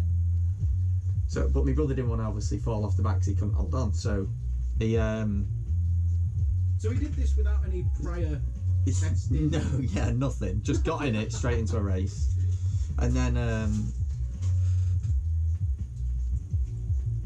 so he comes round, and you go down the hill over the jumps, round like the little S's at the bottom before start and finish. Then you over the start and finish line, and then you've got the hairpin just after the start and finish line. And he's ready to do it. Like, he's coming down the hill. He knows he's gonna slide off at the hairpin. And he said as he comes round onto the start and finish straight, the race got red flagged. Oh no! So he was all right, but quite fortunate in a way for everyone. I keep forgetting what I've measured it. I keep measuring it, talking and forgetting. 17.6. Yeah, 17.6.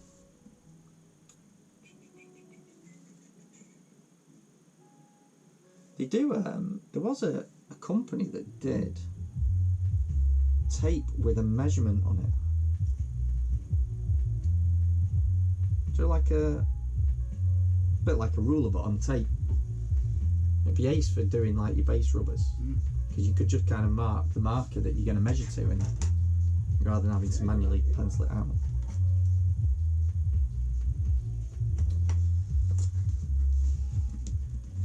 We need a height on that now.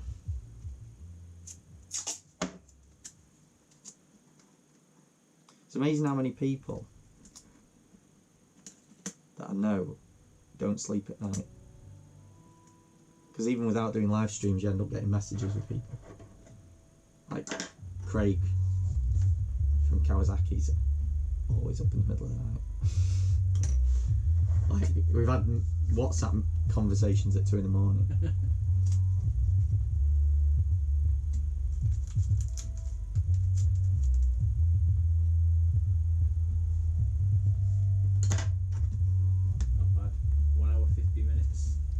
Is that our managers? That's it. Is that how we're going? It's not even past midnight yet. Flying.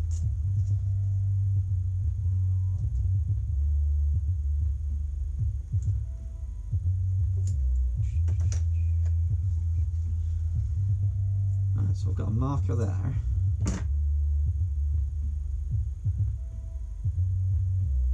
Is that right? Find out.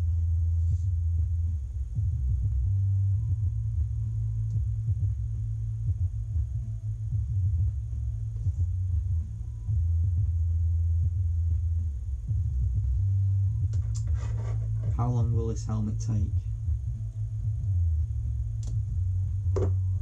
Ages. They all take ages. What's that? Take about a week. If I was on it like doing a normal working week on it, it'd take a week. But I'm gonna try and do it live. So we're gonna have the odd break here and there between. I'll try and do it all in the evenings so that the customer who's having it can see it being done. because I thought that'd be quite a cool thing to be able to do.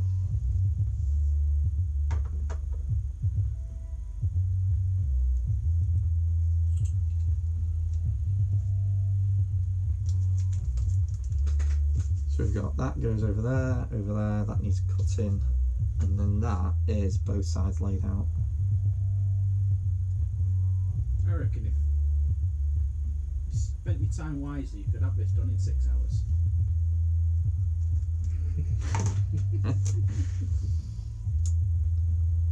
Yeah. It's nothing worse than it not being. Do you know, like if I did one thing wrong here now and didn't notice, and then if you're going to get way past this point, you could even have it finished and then look at it and go, that's not right. It's all wonky. The amount of work to put it back right. Well, you wouldn't. Starting again nearly, aren't Yeah, you're basically starting again if one of these lines is wrong. So it's worth doing it and checking it. Take your time with it. The other thing is, the more of the design that you get on straight at the start, the more everything else is going to fit. Because you could do this and it's like wonky, and then it's when you try and fit another part of the design around it, and then that doesn't fit because one side's wonky.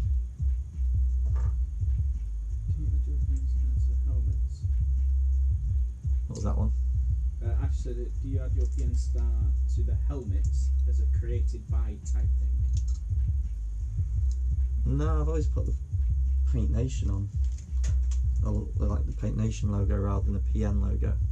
The PN logo came about because we were setting up to start selling helmets and stuff, but ended up getting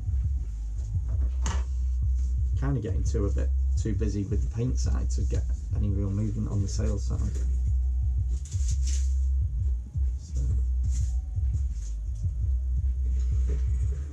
But we've got some exciting new things going on, haven't we, mate? We have. Got onwards. Yeah. And upwards. Always new ventures. Getting into the private ambulance business. Don't go there. Don't. Going paramedics.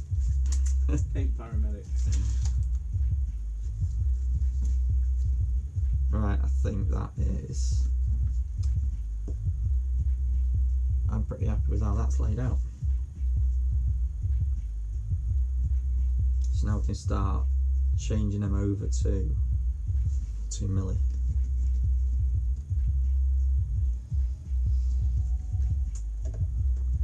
But I could do with some power. I'll hold you up in a sec. Actually, no. That's a good comment. It's on. Can I zoom in on YouTube on here? To read Maybe I the can. messages. All right. Oh, sorry. Let's have a look at the messages. Can you not print the design then do a water bath transfer? No, the Hydra deck, I think you mean. You probably could. The problem with that is the accuracy wouldn't be there. It's all right doing a Hydra dip like where it's a pattern, but if you were trying to lay this design on as a Hydra dip, literally the way you put the helmet into it would change how it sits on the helmet. Yeah. So it'd be so hard to get it straight. Having a perfect mirror design there, and you've got to press that helmet back on centre. Exactly. Yeah. If you're off by a millimetre. And you're only going to really be able to do the first half of the helmet with a Hydra dip. It's going to have to be a double-sided process, isn't there? Do one side and then even almost have it masked one side and then flip it. I have thought about whether you could Hydra dip a helmet and then work a design over so that there's. Do you know, like how when you're working on top of a carbon helmet and you'll have sections of carbon showing? So do a similar thing, Hydra dip it, and then have sections of a Hydra dip pattern showing through. But I don't know. With all these things, you got to find someone who wants it first.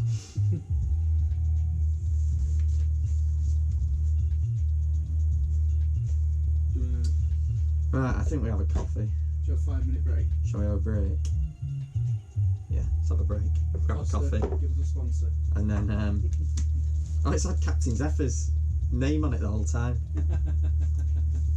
Captain Zephyr? Yeah, we'll have a 5-minute break. Did Captain Zephyr ever own a Zephyr? He must have. He had a 550 Kawasaki at one point. Might still have that actually, I don't know.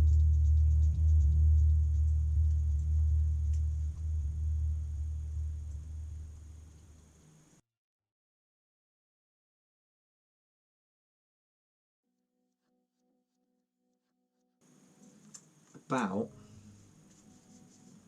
on average, since I started, I'd probably say do about 80 to 90 a year average. I think. You got another comment as well. Another comment as well. Another comment. Right, hold on. Before we go for our break.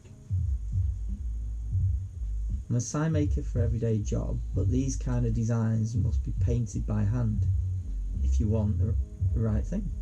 Yeah. Yep. I think there's something nice about it being having someone hand create something for you that even if you had a copy of it by the same person, it's not going to be exactly the same, is it? Every single one's going to be different. Slightly different. The thing that I liken it to is back when I used to go surfing, which I'd love to try and do again one day. But the hand-shaped surfboards always apparently like handled differently. And then they created these ones where they got a professional shaper to make a board, and then they could recreate it in a machine, and they were more durable and they were better. And then if you're a pro surfer, every time you get the same board, it works exactly the same. There's no differences board to board. But that takes something away from it, I think. And for the pro shaper to shape one that's then copied, it's almost putting himself out of business. Do you know what I mean? So I think there's just something nice to know that someone's physically sanded that board down and created the shape. It has its own character. Glassed well, it, doesn't it? and then you see how everyone reacts differently. Yeah. Do you know what I mean? And that's what I love about the having obviously had a couple of custom lids, to go places and find that you're the only one with that lid. It's just good. So, It's rubbish to kind of, do you know when if you go to a shop and you're looking at helmets on the shelf where you could bump into someone wearing the same helmet, yeah. that just doesn't appeal after you've had one customed. How much to sneak my logo on for free? Advertising.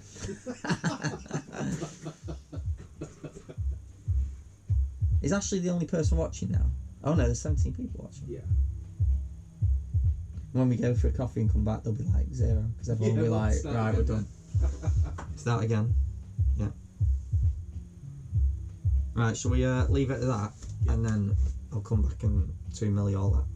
Yeah, we'll be back in 5 minutes. Go for a brew.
we need the heater? Is it getting cold? I'll see if you warm up a bit after a coffee. See if we can see if there's any other new messages before I get on to masking Celeste. So where are we up to with this?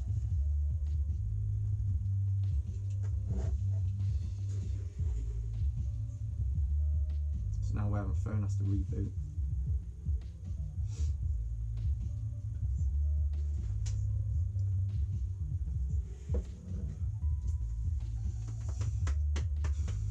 I need to, when I go to pick my bike up tomorrow, I'm going to do a little audio test. Oh, okay. See if we can get the audio on. Because we had that video we did on Sunday on Motor Guzzy. There's some, like, crackles and, so, like, you can hear movement, which you shouldn't hear. So I've had to, like, splice the video to cut out any kind of crackle and movement sounds. Oh, okay.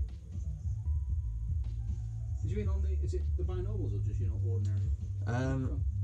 I've called the channel Classic Moto because it's going to be basically older bikes, but by calling it Moto it's more kind of, I don't know, more discoverable I think than motorcycle.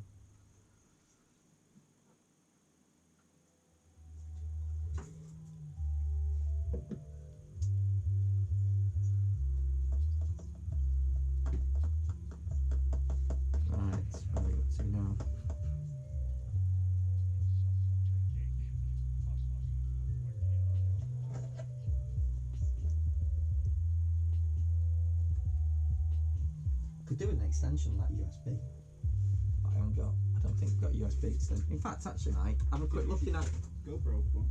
Oh, no. in that drawer there. I think there is actually a USB extender, and then I can have my phone.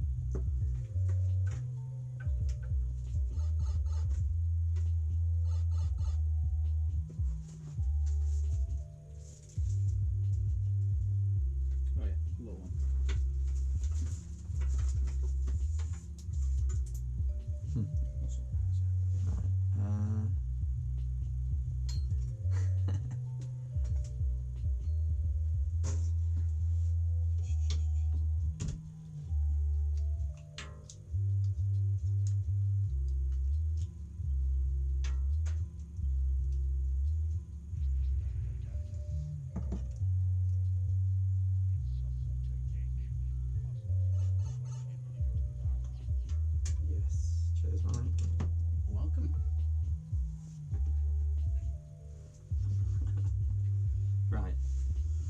Get on to I'm gonna have the image up because I need to just double check on where I've got a triple line and a double line on the design. I've got a design to send to the Likeable Rider on here as well. The Likeable Rider is getting a plug on my channel.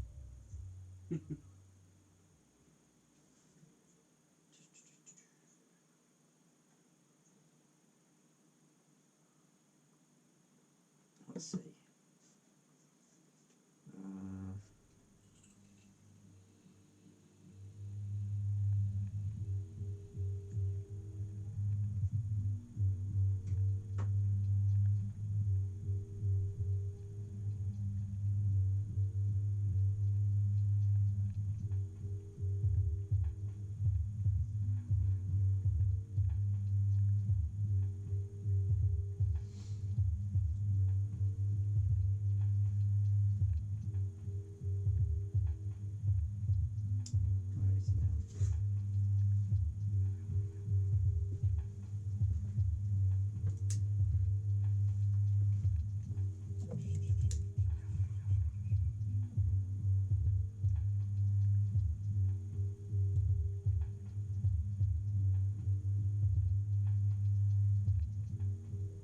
Were they off before? No, we turned them off when Did we went out for a coffee. Costa was shut to make do with this. And we need that sponsor, Phil. Sponsored by Costa Coffee. Two Sons. Sorry, yeah. 2 tons petrol. Well, will they just bring them here for us? Our fast job. Free delivery. Right.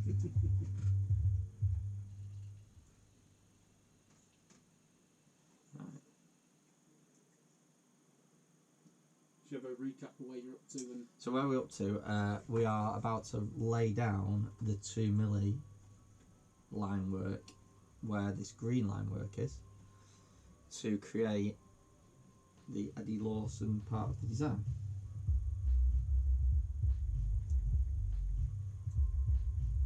Right, so that's that.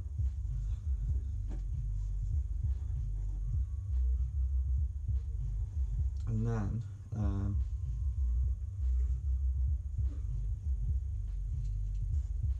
that's the image. So there's parts on this design where there's 2 white lines and there's parts where there's 3. It's actually angled, isn't it, on the insides of them? It's only curved on the top and bottom. And there's 3 tops and no bottoms anyway, so that works out.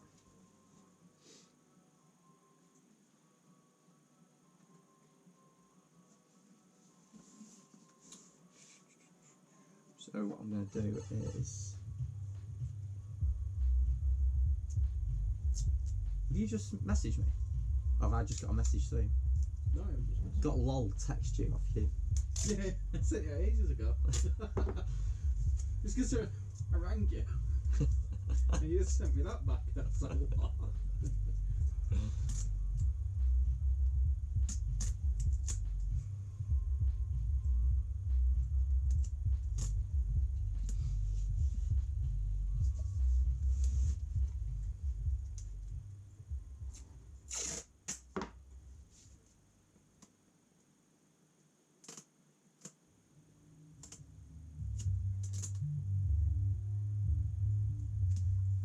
So which section on the image are you working on now? You're masking out the red. So I'm gonna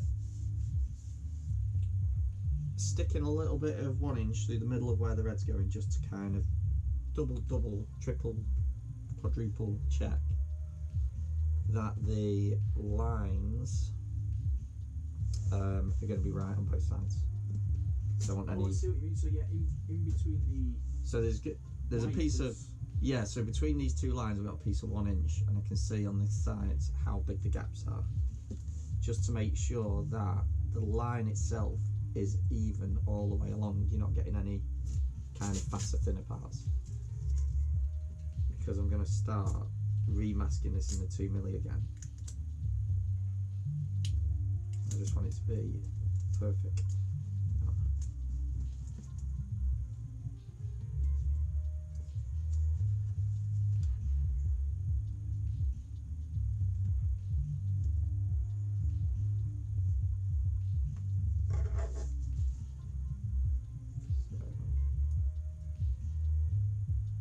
Trim that line there.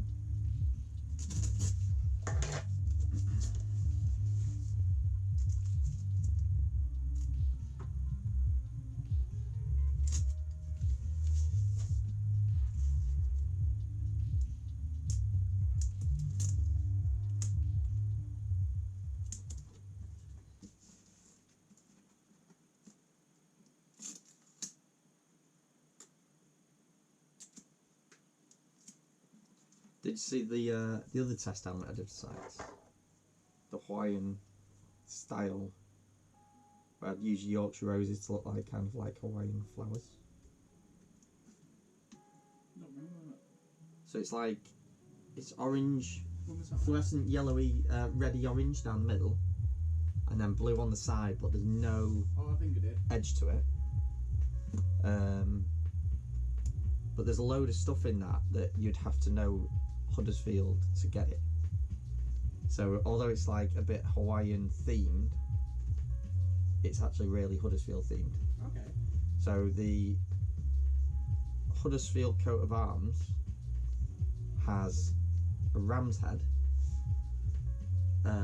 like a little castle, because there's a place, I think it's called Castle Hill, in Huddersfield. It's like a really well-known landmark. You can see it from everywhere in the centre of Huddersfield, pretty much. Right. And it also has some Latin at the bottom of the shield. So I've put, it's got the Latin on the chin, it's got the ram's heads on it, it's got the little castles airbrushed into it, and then I've took the Yorkshire rose and turned it into a, try and make it look like a Hawaiian style flower. Nice. But he was laughing so much when he saw it. He thought it was brilliant.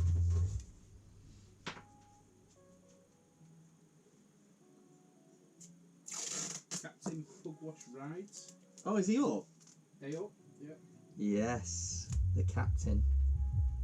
He'd probably like this a live of his helmet, to be honest.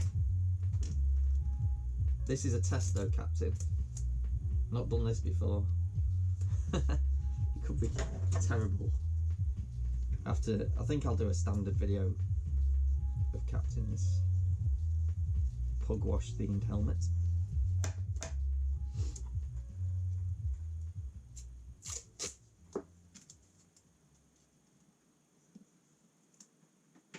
Could do live handovers, couldn't we? Get like the customer's reaction of the...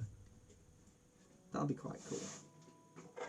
They'd be quite short though as well. So maybe just Instagram. Like a little live Instagram thing.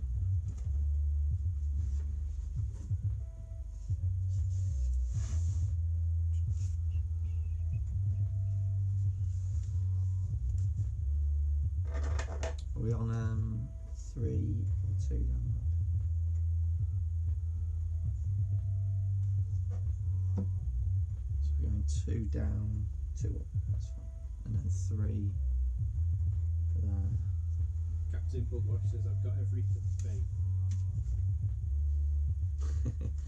He's another night owl, Captain Pugwash is. Is this where they all start waking up now? Midnight? Yeah, oh, yeah. Yeah, he'll be probably editing a video of himself riding around on his monkey bike at this time of night. He did one recently of him going into, I don't know where he was going into, like a town centre, a city centre, and he said the audio was terrible on it, so he just used the tune out of the Italian Job, and it works really well. Right. It just fits perfectly. It's so annoying when you do like a moto vid and the audio is terrible.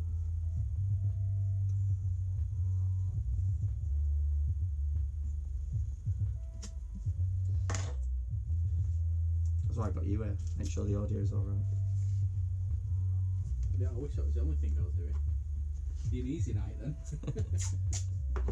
Where's my coffee? Captain Pugwash. There's Preston. Was that Preston he was riding into?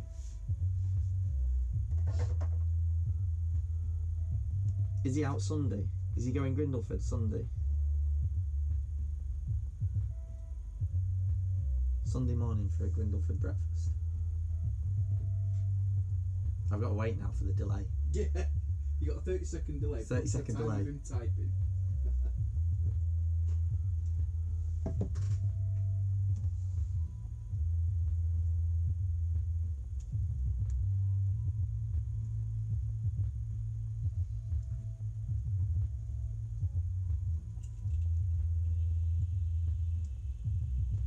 So this is where the 6mm starts coming off now, and we can start replacing it with the 2mm again.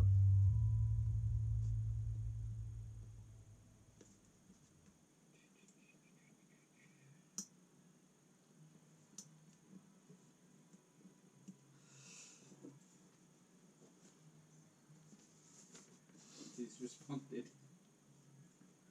What about Grindleford? I was there last Sunday. I could if you're there, matey. I'm going. Unless my bike breaks down, I'm going Grindleford. There's also another YouTuber called Norton Rider who I think might be going. I've not met him before, but we were chatting on Insta the other day because he was been having a go at doing some painting an RD350 tank, and he's done it with aerosols. Okay. But you wouldn't think it looking at it. He's flat and polished it to like a mirror. Really? But then I was like, because he was asking if there was anyone out there who followed him who had any paint knowledge. So I was like, well, you know, he basically was getting like Would you say message Mike? he was getting like a misty kind of colour to it, and he said he didn't know whether it was low coverage and his primer showing through.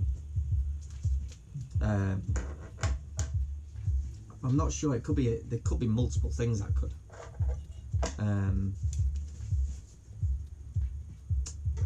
But I feel really bad because he's used a 1-pack lacquer on a tank. It looks amazing, You drop but fuel. the fuel's going to kill it, unfortunately. First thing. So I said to him, just try and get someone at a body shop just to throw some clear coat over it, some 2-pack, because then it'll have that resistance to the fuel. But it opens at 9 AM. It was 2 degrees on arrival. What? What's the weather like for this Sunday? Let's have a look. Do you want me to just check this area? Ask him when I'm going to feature in one of his videos. In fact, no, I can just talk to the camera. When am I going to feature in one of your videos? When do I get to ride the monkey bike for Classic Moto channel?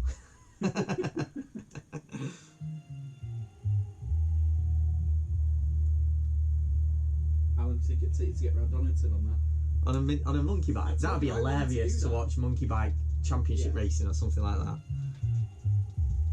you remember saying years ago I wanted to take my mini dirt bike?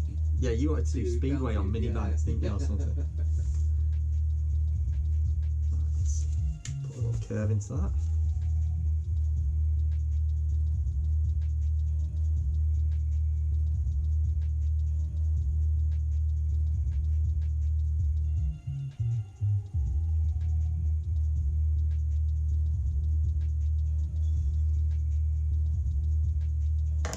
I'm offering a new service to the racers this year, I think. Okay. Yeah, every rider who comes to me for a helmet, I'll recreate the helmet in Ride 4 for them to play with. After doing those last year. You saw these I made, didn't you? You made another copy, didn't you? I did Taylor Mackenzie's from 2019. I did McGuinness's. Yeah. McGuinness's was good. That needed the logo in putting on. But someone had made a monster logo. Probably been took off now because they get taken down. But someone had done a monster logo, and the amount of layers was basically like your whole helmet. I couldn't add it on, so I kept it as a clean design. Where's that 2mm gone? Am I losing my tape here?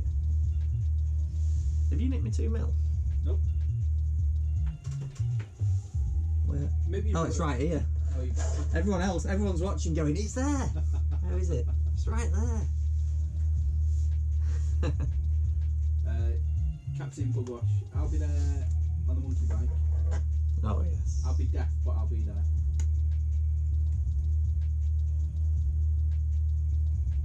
Alessandro, he's from Brazil. Hi Brazil. What time is it there now? Could you imagine being in Brazil now? But it's so nice and warm. Oh, Would you get as much work done? I don't think. I don't think you would. No. I think as it's cold, we just hide away in here and get all this done. I wonder what the roads are like in Brazil. Some mountain roads. Captain again. Do you do Storm Stacey's helmet? Hopefully, I'll be meeting him Friday night. I don't do Storm Stacey's, no. No. I don't know what Storm Stacey's doing this year. What? Kind of so much time and effort goes into figuring out what you're doing with your own riders. You don't always keep track of everyone else.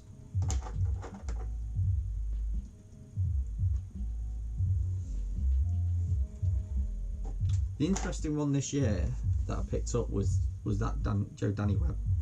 That was quite a cool one. But he because he's doing World Supersport, which is kind of good. But he's wearing aero helmets, and they're like a jigsaw puzzle of bits. The amount of vent components and the way they held together, they were really hard helmets to work on.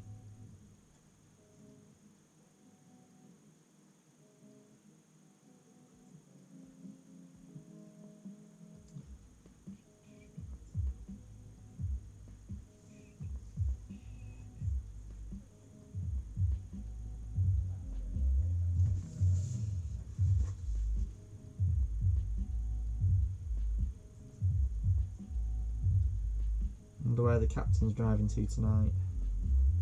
Be out doing a delivery somewhere.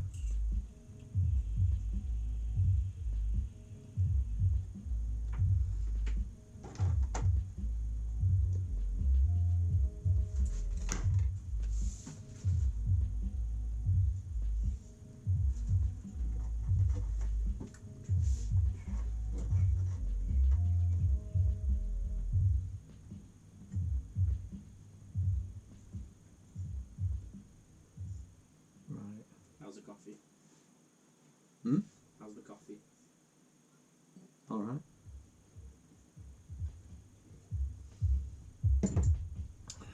It'll do.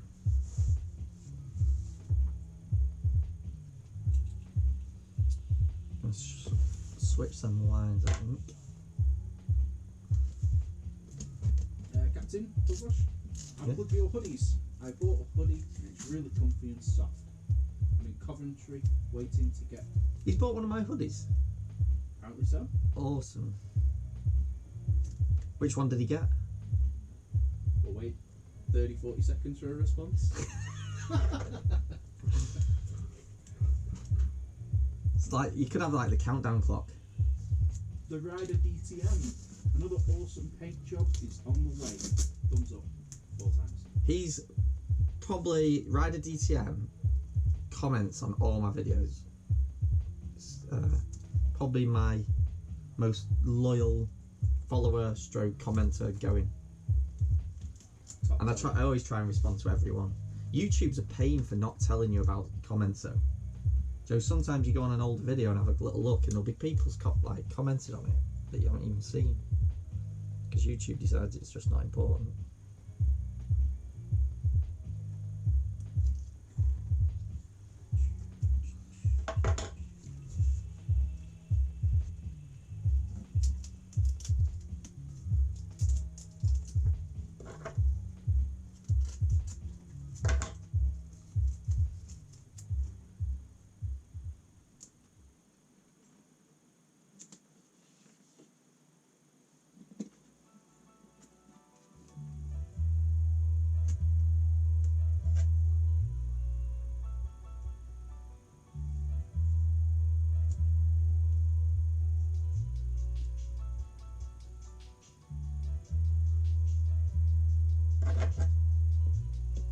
Right, so is it 3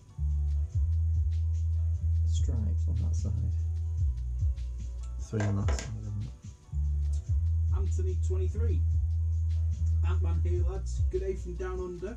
You know, I said good day in Is that Ant-Man as in Ant-Man trims Ant-Man? his YouTube account's just Anthony 23, so I'm not sure. Just saw the live stream on my feed. Unfortunately, I can't hang around as I'm flat stick. So I'll check in on the replay. Have fun. Cool. Bugwash has got back as well. Grey and a t-shirt too. They came separately in the post. Looking at your hoodie you were wearing, it's the same one. Oh, is it the airbrush one? The one with the airbrush at the bottom of the square, I think.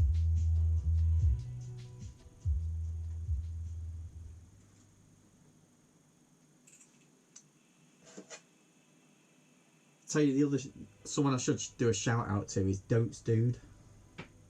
He's another Aussie who follows us. Dotes Dude's a legend. Oh, Ant-Man helmet design. Yeah, Yeah. it's the guy who does Yeah. Ant-Man trims.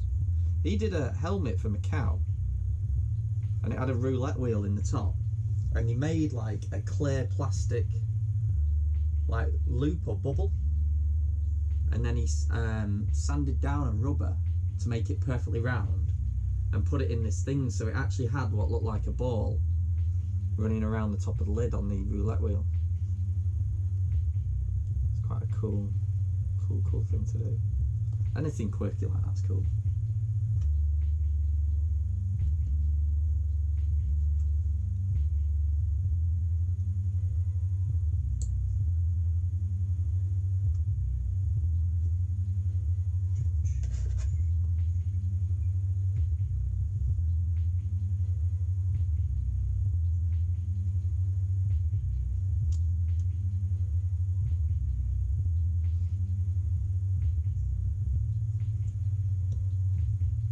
Did you put tags in on live videos then? Right. I didn't. I wonder if there's a tag section so people can discover your live stuff.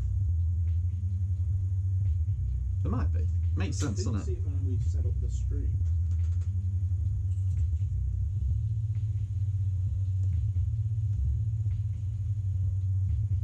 Right, so we got that done.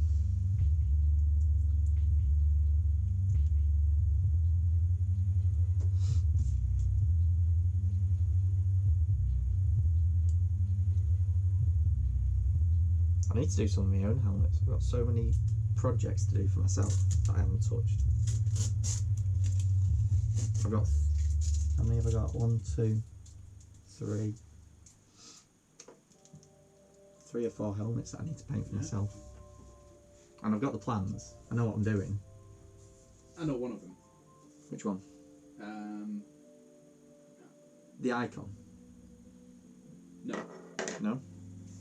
The showy? I think you were going to do it on a showy. The X0? Or the X-Spirit 3? Oh yeah. That's the X0 one. Yeah. Yeah, I've got the X-Spirit 3 project's a good one. I'm looking forward to doing that one day. I actually did a tiny bit more on it because I had to make some parts for it. So I did do a little bit more on it the other day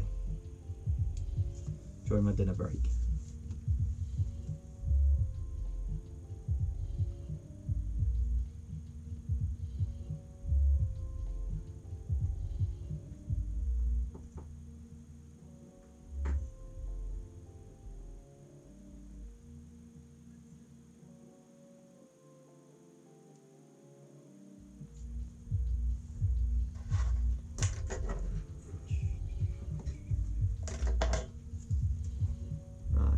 We are now.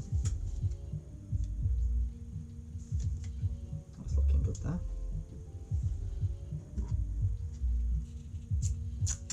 I'm going to stick a little bit of tape on there just to make sure they don't go anywhere. Those curves, make sure they don't move. And then stick a little bit of tape on there to make sure they don't move.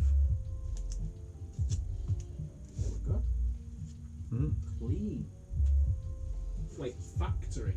Sorry. Full factory, as they say. Full.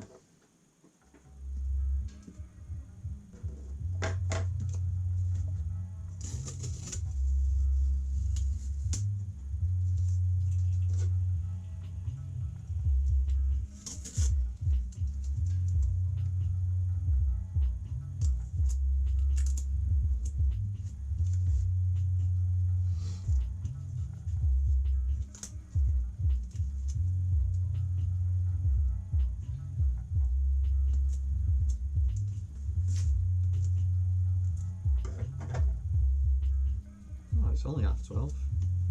What have you got on tomorrow? You got much on? Quite a day tomorrow.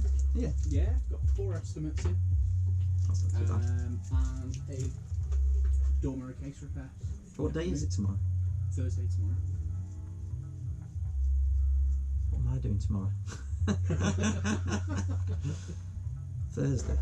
Oh, I'm picking my bike up. Oh yeah. Yes. Yeah. And then I've got.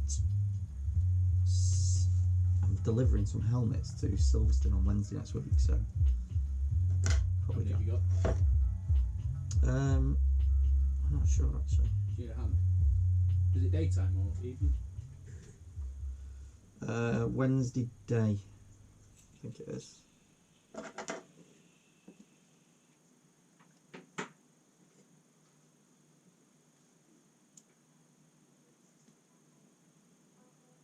Did you just say what day did you say it was today? It's Wednesday today. No, it well, isn't. sorry, now it's... Yeah, alright. See, it's your Wednesday fault. I thought I'd lost the day then. Or gained a day.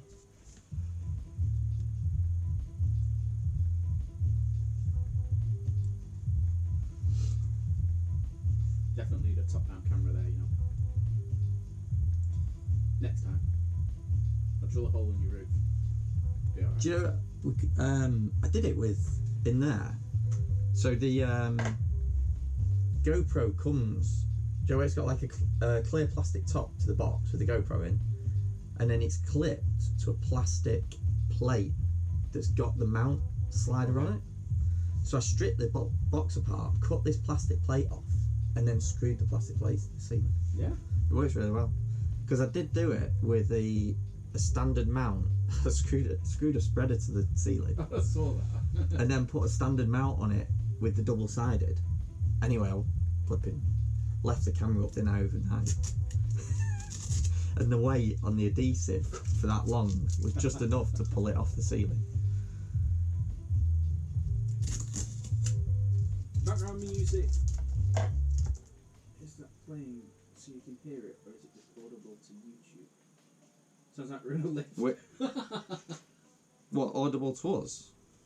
We can hear Background it. music is fine. Yeah, I disagreed with this anyway, Kat. I wanted something a bit more upbeat, but This is chilled. yeah, exactly. You don't want It's some... elevator music. I'm spending hours doing this. It'd be like, Let's put some hardcore dubstep on. yeah.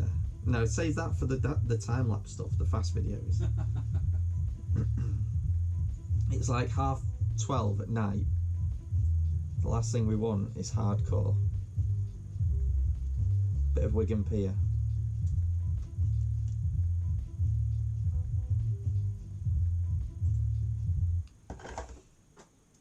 Have you ever listened to that Wigan Pier stuff? And there was another one when I was in school. Everyone used to listen to something called Helter Skelter or something, which was like drum and bass, I think. Chill step, Phil. So yeah, anything chilled. I can cope with chilled.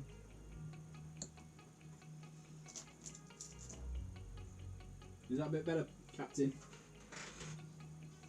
Captain or You can Captain? put requests in. Yeah. Anyone who wants to put a request in.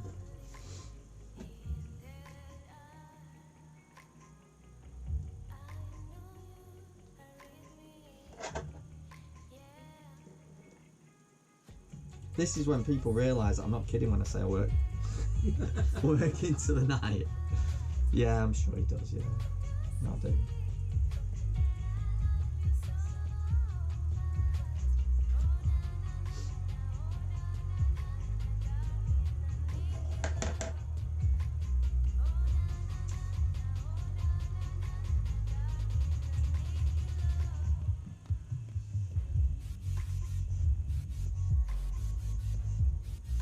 Is this what the captain's requested?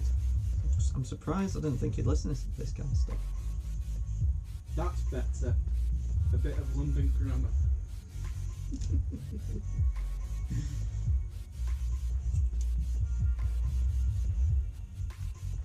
Do you know what he reminds me of when I call him Captain? I like calling him Captain, right? Because it reminds me of was it Faulty Towers where the guy who stayed there was always called Captain? I think it was Faulty Towers.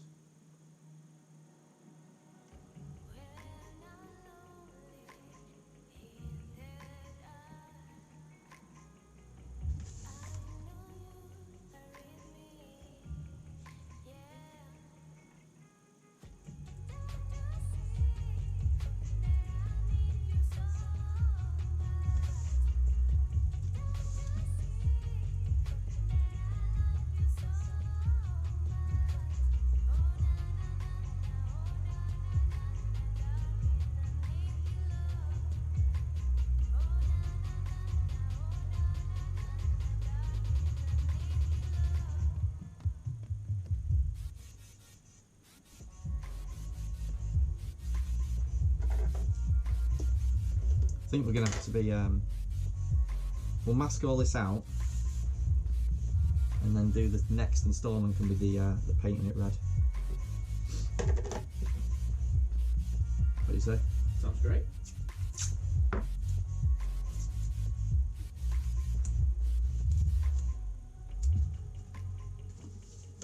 Still looking at PM sign to be on. You can turn it on if you want. Do you want me to turn it on? Turn it on. Have you got a little remote? I don't know Where's if the we little can find remote? it. Oh no, that's the other one. You don't put it behind it, have you?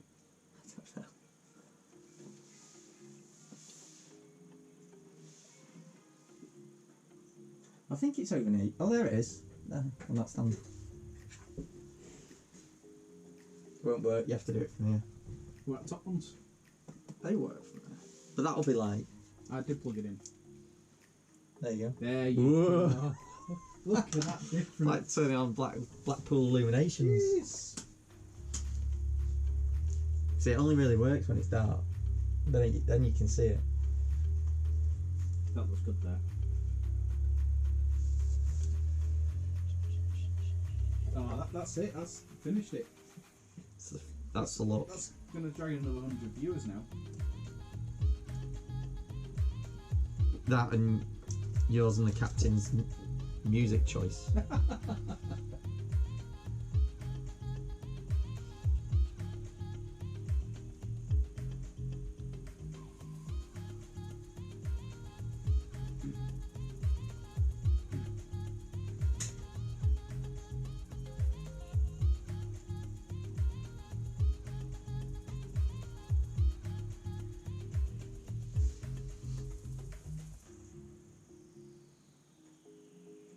BK Motorbike. Hi from Thailand.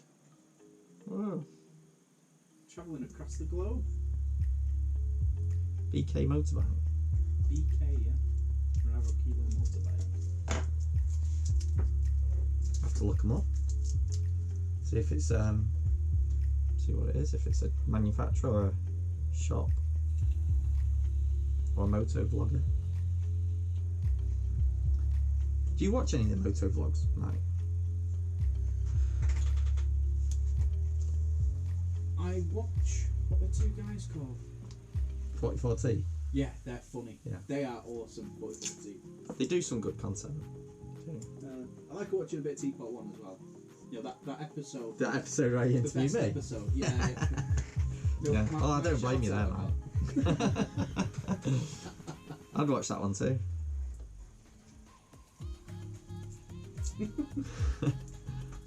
Right, so I need to get a line up off that thing now.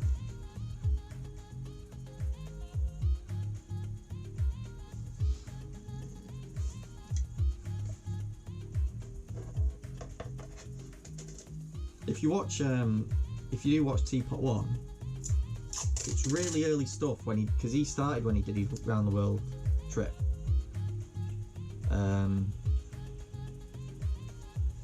But it's worth watching it. It's really good. It's a really good show to watch, especially if you watch it from the start. You kind of go through it with him through the journey.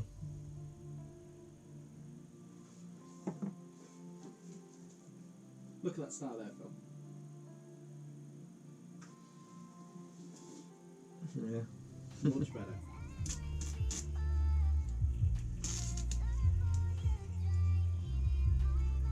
So that's gonna line up with that, isn't it?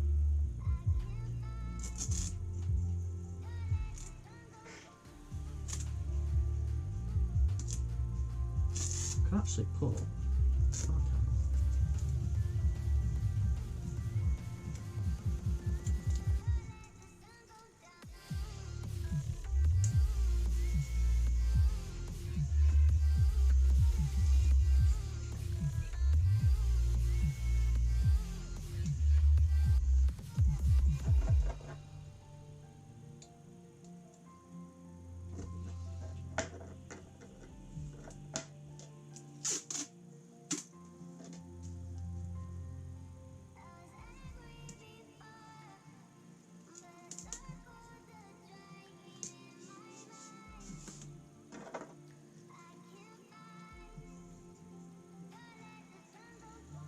You're gonna when I get that 2Y80 of mine finished, you'll have to have a go on that.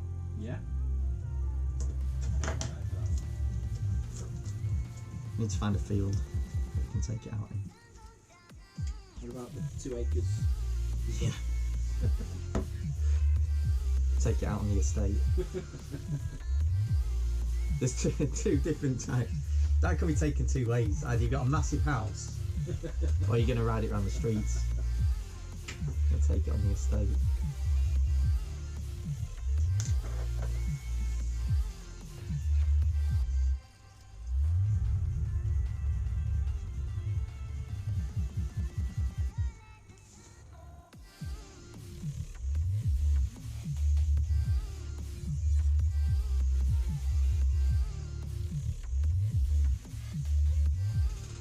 You got a busy daytime tomorrow. Yeah, because I've got the race helmets to do, so I'm doing them in the day, do this as a bit of a night project. Keeps it interesting. Breaks it up a bit. I mean, this isn't going to be every night. I'm going to have to probably spend the odd night here and there on race stuff anyway.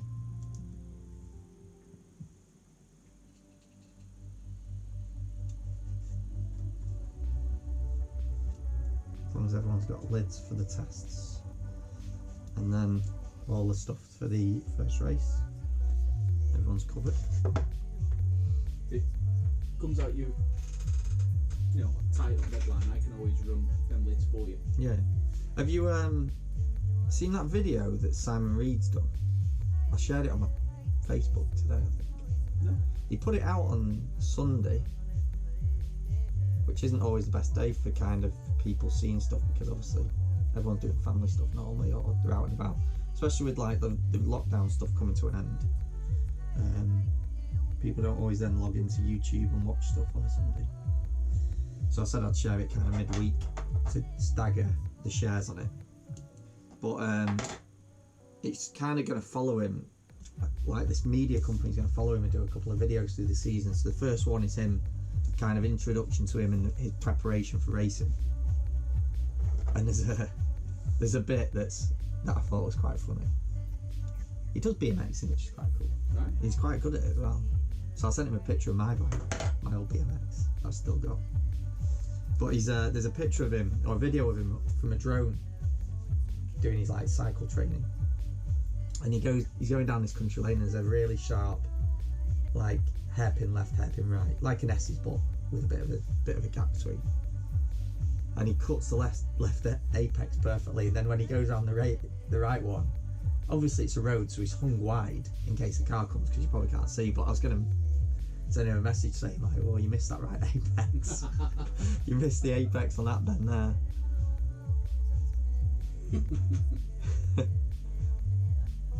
Probably be like, "What are you talking about?"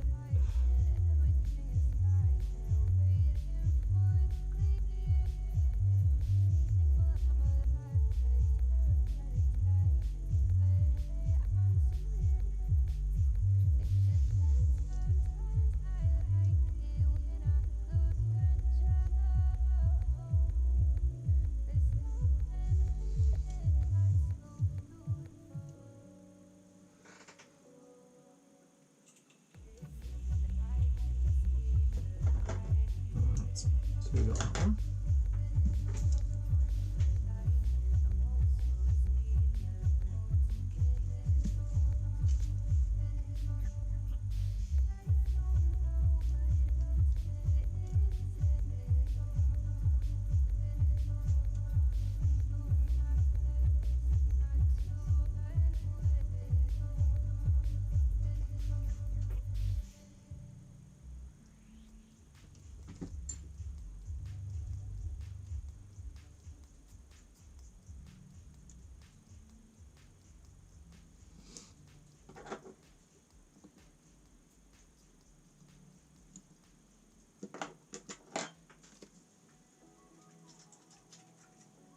That's looking good.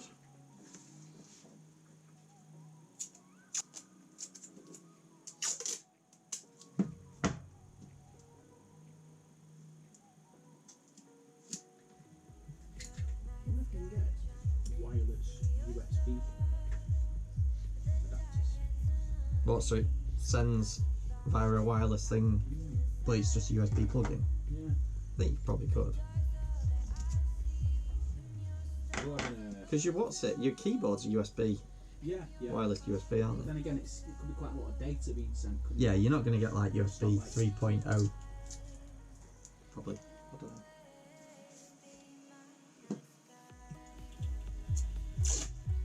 But it's pretty cool having your chest camera on you there. Well, it'd be a bit of a pig with wires hanging all down you. Yeah.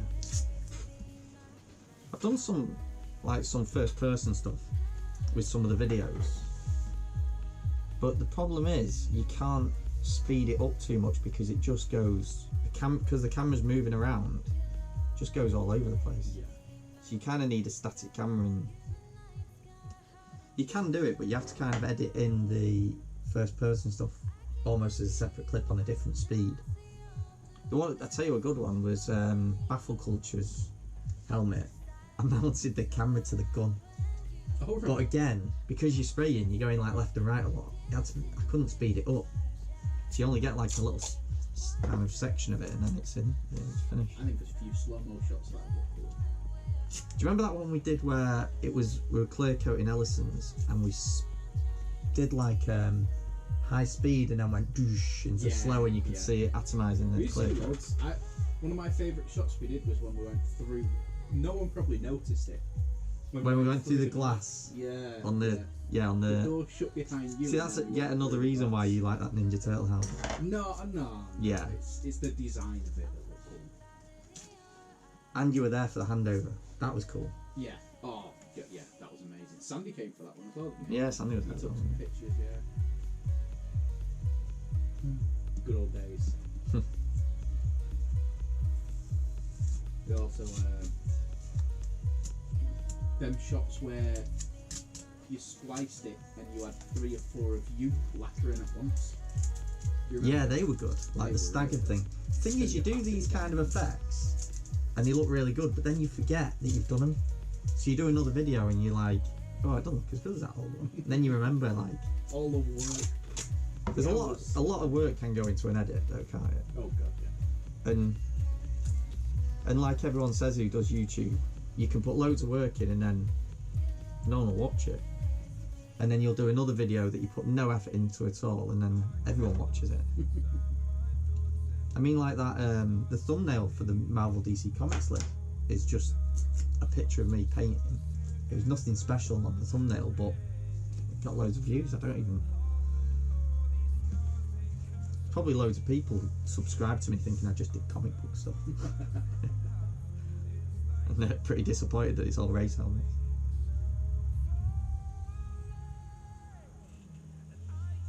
What I am surprised about is how many views the helmet review one I did is getting. Is it going well? That AGVK, is it the K3? AGVK3? No, K6. AGVK6 helmet. I did a review on it, a stripped down review. And it's getting solid views every day. It's going up, and it's going up as well, which, you know, a lot of the videos you get a boost at the start and then it goes down. Yeah.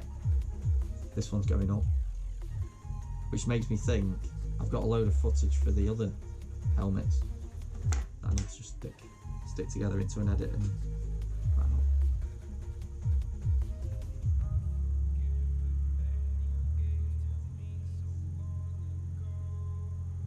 Are you sure this is what Captain listens to? This is what Captain asked for, so I provided exactly what he asked for.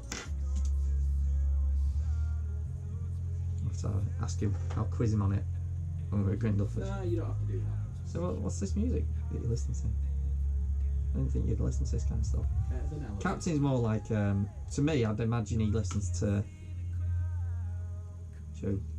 Iron Maiden, some ballad stuff, maybe some 80s ballads. Oh, like pop.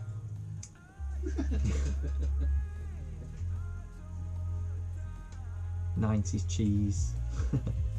No.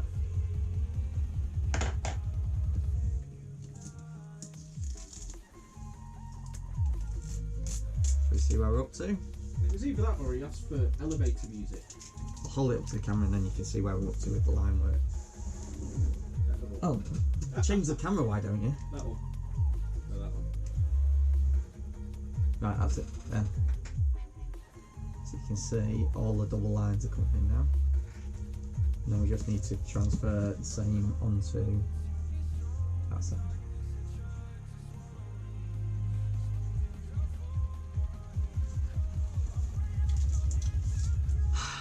Patience, patience, patience. Oh, he wants the Bee Gees on. He wants the Bee Gees on. Now that's, yeah, I can see him listening to the Bee Gees. So I can't read that word he's put at the end though. Bee Gees, N-O-T. Does that mean fleas? I wonder if he's still got the flares.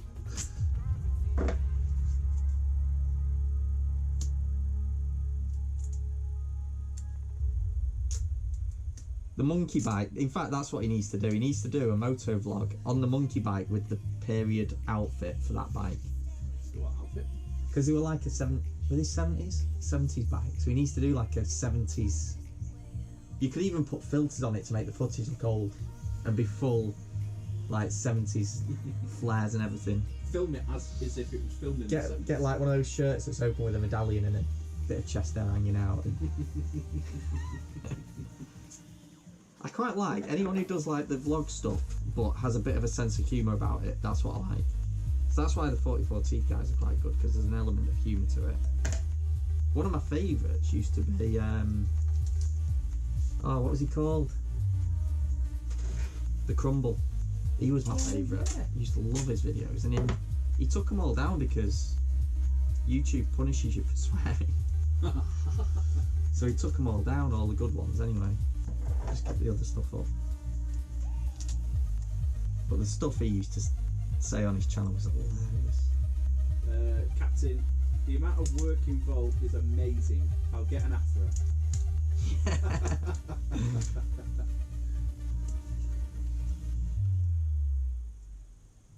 And stick it down the front of his shirt for the chest hair bit.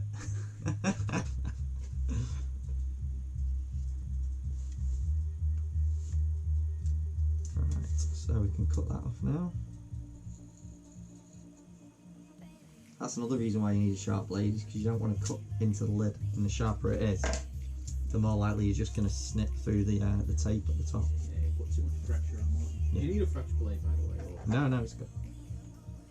It lasts about... We get through 2 blades in a helmet, don't you? I wonder if we're going to get a blade drop on this live stream. Yeah. Sponsored by Swan Morton. I want to drop one into my own hand here. Oh, like a like a blade drop. I've not, touch wood, I've not yet been stabbed by a blade back that I've dropped. But I have put my foot out to try and... Joe, when you like... Joe, if you drop your phone, Yeah, so you put your foot out to try and stop it in the floor. Yeah. I've dropped my blade, put my foot out to think, oh, I'll stop it hitting the floor, and then realised and managed to move my foot in time. I bet you had sandals on as well. Yeah. The leather ones with the buckle. Or some Crocs. Yeah. Crocs, tell you what though, when it's hot, Crocs work, because they I have actually done a blade drop test on them. Oh, okay. Because I've worn flip-flops and thought, if you dropped a blade, it's definitely going in your foot. So I got some Crocs and I dropped a blade on it and it bounced off, even Joe point down, and I thought, that's what you need if you're doing this in the summer.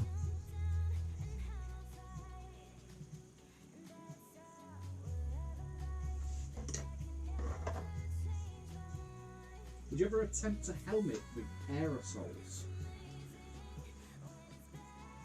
Yes, but only to Just get as YouTube views, because yeah, loads and loads of the videos are like aerosol your own helmet. Yeah. So yeah, I would.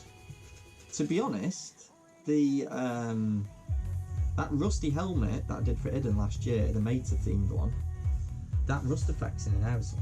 Oh, is it? Yeah, so kind of aerosol base coated, but with that stuff you put a thick coat on and then you sand the top off it anyway, so you're not trying to get a finish out of the aerosol, you're just putting a paint coating on. But yeah, I reckon you could. The one I'm really excited about, in fact there's a few helmets I'm excited about this year, but we're doing another helmet with Feed Me, and we've actually got him involved in doing the helmet, and he's done his bit on it and sent it to me, and it looks amazing. So I've got in touch with him and I said, like, let's do this as a versus, and I'll do, without him knowing too much, I'll do my side of the helmet, so we're doing half each. Similar theme, but yeah, so it'll be all in his Feed Me imagery and artwork, but he's set the bar high. I'm at the advantage that I can see what he's already done. Yeah. So, but he's set the bar high with what he's done. It looks amazing. In fact, it even made me think that X-Zero that I've got, I was like, I wonder if Joe sent it him and got him to do another one, and then I'll have one for myself. That'd be cool. It would be awesome. Another question off Captain. Can I ask? You can indeed. You can ask anything, Captain. When it gets warmer, does that affect the workflow for painting, as in going off too quickly? So flash off times. The only thing that goes off quickly is me. It gets hot. I think heat-wise, not really. It has to get really hot for like lacquers and stuff to not flow quite right. You get it out working outside sometimes, don't you? Where it's because if you've got a car in the sun, panel temperature is going to get hot.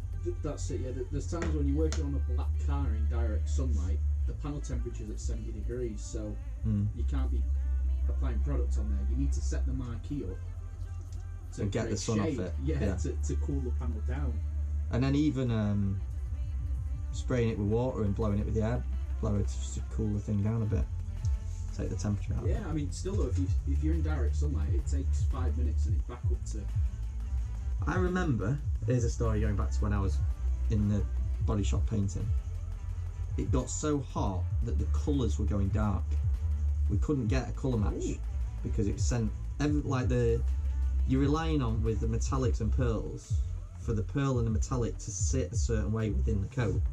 So if it gets too hot and it doesn't kind of sit right when it lays down, it changes the colour a little bit. So we had all the colours going dark. So we ended up going back into the body shop at about 10 o'clock at night and worked through till 7 and then had the next day off. Right. And then slept out in the garden in the sun, because the only way we could get the colours to work was by doing it in the middle of the night when it was cooler. Back in the old days. But I don't think you'd have the same, because that was back when solvent was a thing, where now I don't think you'd have that problem with water base. It doesn't dry like solvent does. Do you know what I mean? I still think water base is one of the best things to happen to painting. Is water based lacquer still a thing? No. So wasn't Leckler working on something? Yeah, because they developed the water-based lacquer because the European Union, during this whole emissions thing and VOCs and all that, they were forced into creating more environmentally friendly paint coatings. So they obviously pushed everyone into water-based base coats. They developed water-based primers, which are actually quite good as well, in depending on what you're using them for. So like Autoair's got the water-based Autoborn primer, which is a good water-based primer. Then they were pushing them to move, so the next step was going to be water-based clear coat. But then, because of the recessions and stuff that happened, they basically backed down. And the reason they backed down, I don't know how true this is, but the biggest chemical companies in the world basically, I believe, forced a hand on it. So they said, the rule was you could use up anything that was produced. So if something had been manufactured that wasn't water-based, the rules change you don't bin the stuff you've already manufactured. You can't produce anymore.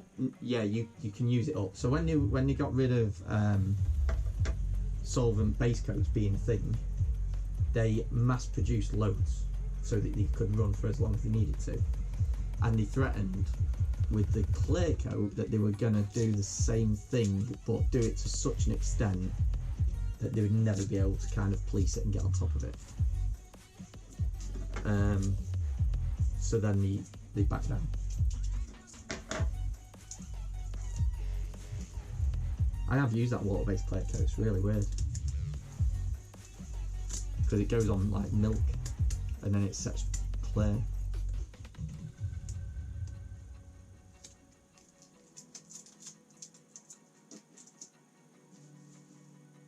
And the other weird thing about it, Mike, it's still 2-pack isocyanate.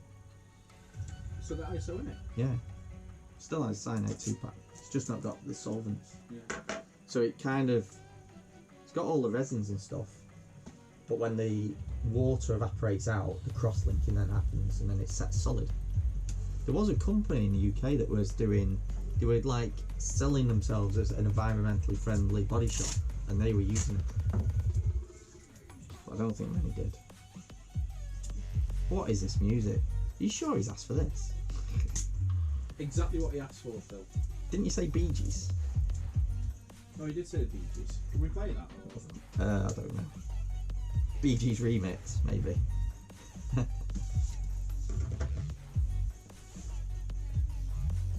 Is anyone even watching this now, Mike?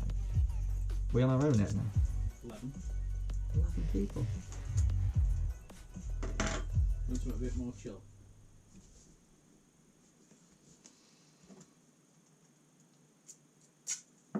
Let's lock that one in place.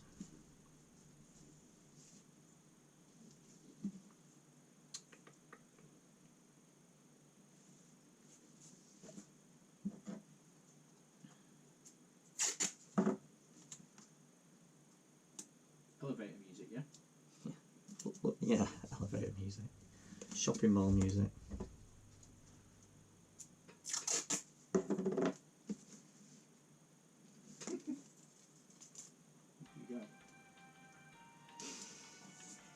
This 44 Teeth use this on loads of their stuff. Is this under no copyright as well, mate? I bet it is. I think your psychic is implementing his artistic license. Is this better for you, Captain? Do it a bit louder. He's going to give us a thumbs up. He'll be loving this.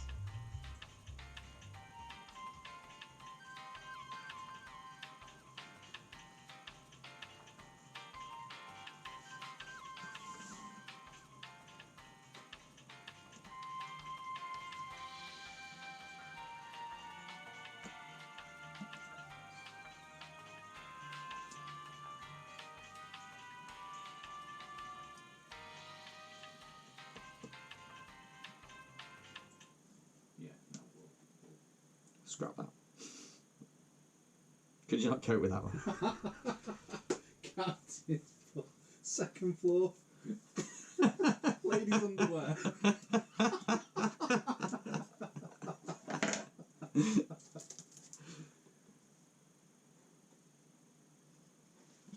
So you're gonna have to get a bike, Mike, now, just to go down and see the captain. Now you've been chatting with him on there. Yeah. Now I know his musical taste. Yeah. I'll do my mixtape. Just think there's generations now who won't even know what a mixtape is. Be a playlist. I was joking. The other week. Who was joking? I went to the workshop and there was a cassette player in there. So I said to Pete, "Oh, look at that phone holder built into the dashboard." I wonder if you could shove the end of like an iPhone into a cassette player just to hold it. Do you remember when there was a point in time, right, where you had turn that down a bit, right? That's well basic. There was a point in time when there was you had your cassette players in your cars, and then they upgraded to CD players, and then obviously everything went MP3. And if you had a CD player, you couldn't always then play MP3s. But if you had an MP3 player and you could have that cassette add-on on a USB, so if you had a NAF cassette player in your car, you could listen to all your MP3s, but you couldn't if you had a CD player. Yeah. I remember the cassettes The cassette on a cable that you could shove with in. a headphone jack, 3.5mm audio jack on the end. Yeah. What? No, they're a real thing. So it's a cassette tape, but it has a wire coming out. Like a mini MP3 player type thing.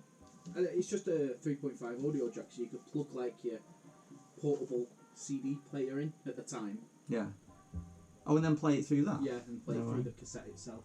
Ash has asked, when do you start the painting?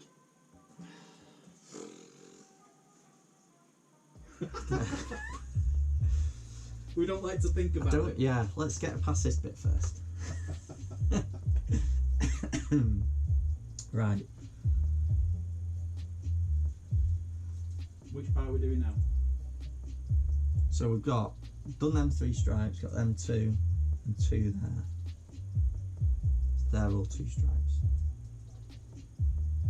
Okay. You gonna show We're up to there now. this one. Good. So we're on the back. So we're on the back. All the sides are done at the front there, and at the front on that side. Just change all that to 2 stripes. And that is then the Eddie Lawson part masked. Looks pretty good actually. Quite pleased with how that's coming out.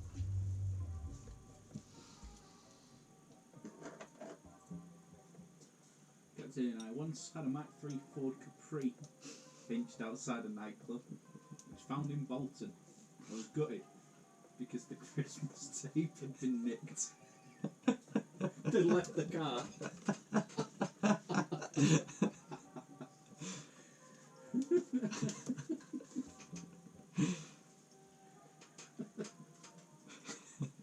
I heard a story about someone who had a larder and he couldn't sell it, so he decided he was going to get it nicked.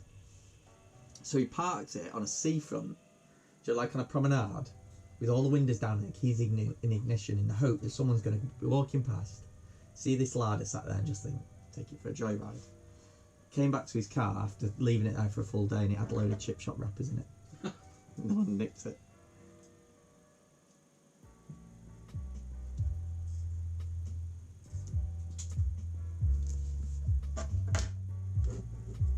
Pete used to tell me this story about, he thought it was a homeless guy, kept breaking into his Mini. Oh yeah. Is this when he had the switch on the fuel? Yeah, he did that, but someone kept breaking in and sleeping in there, in the driver's seat. Okay. He found a few tins on the floor in the driver's footwell. That'd be well annoying. So, obviously the way he stopped it happening, he got a flathead screwdriver and wedged it, because obviously it was a foam seat with a couple of springs like underneath. Wedge it in the seat. Wedged it between the floor and the bottom of the seat. Anyway, he came out the next morning and there was a blood stain with a screwdriver poking out like the fabric.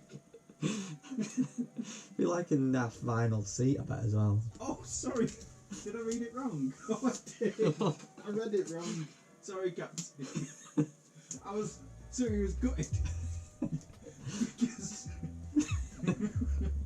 he nicked his Christian's tape. Christian's tape? Christian's... Wait. Not his Christmas tape. No, his Christian's tape. Is it a band or something? I don't know. You're probably gonna have to Google that one, mate. Christian group.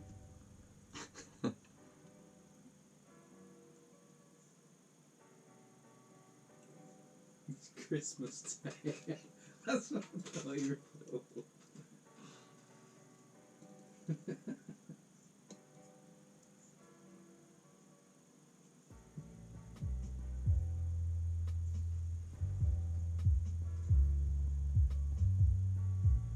This is a bit better music for you. It's sending you to sleep.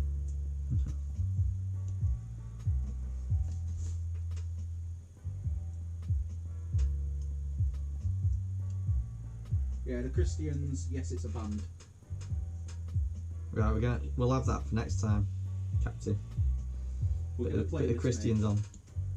and then we'll do some Christmas songs as well. Yeah, just in case we got it wrong.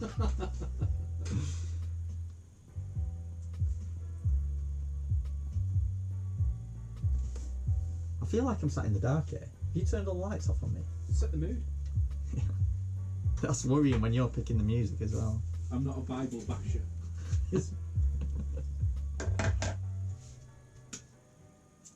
Wait a minute. Wait a minute. What? Have you switched this light switch around? No, it's always been like that. No, I swear it used to be left one was left side. I don't think so. Left side. I don't think I switched it. No, I've not switched it. Because you hit the left. Sorry, the right. Yeah, you hit the right switch and the left side of the room lights up. You didn't warn me you were putting the big light on. Shut your eyes a minute. I'm putting light on.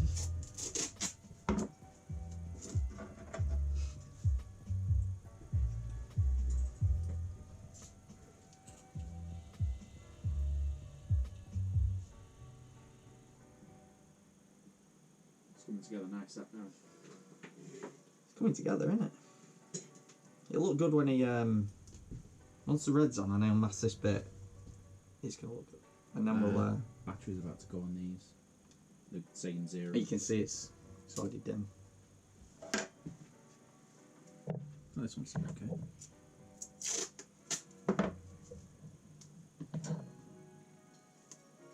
Whoever did Eddie Lawson's race helmets.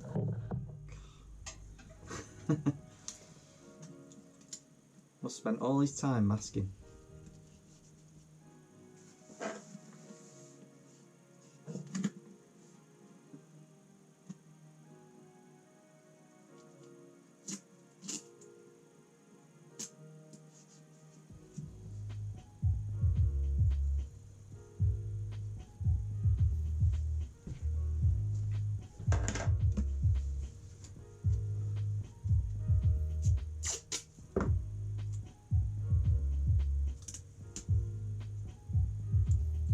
I'm not going to try and pronounce his name, Go so on. I apologise.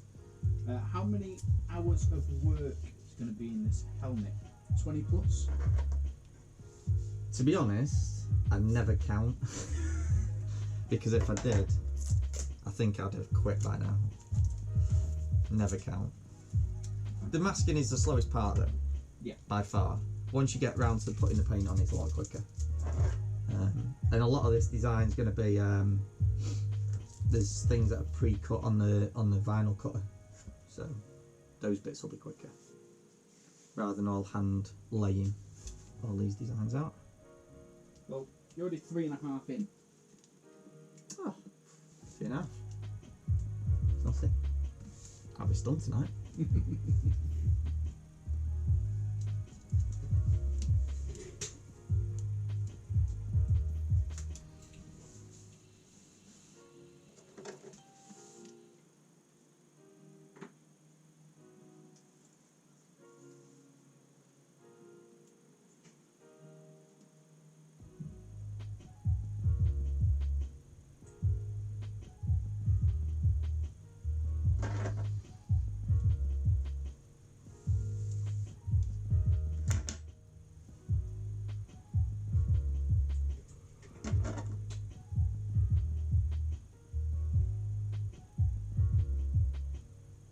could actually have like you could end up having a stalker on a live video, couldn't you? You could. You could end up with a proper stalker. Is that what you wanted? Well, you're already here, Mike, so.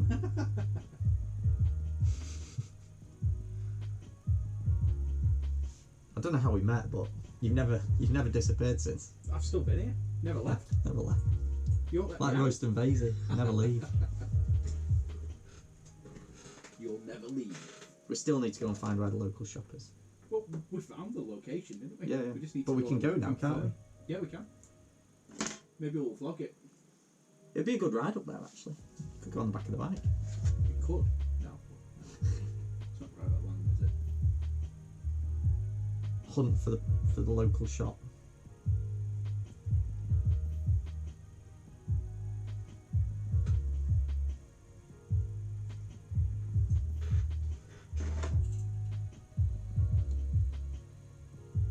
Not many people like the film. I didn't like the film. I really like the film. Because the film stopped Royston Vasey being a real place and a story within something, which I think it would have been better to keep Royston Vasey as if it was a real place. It was a radio show that first.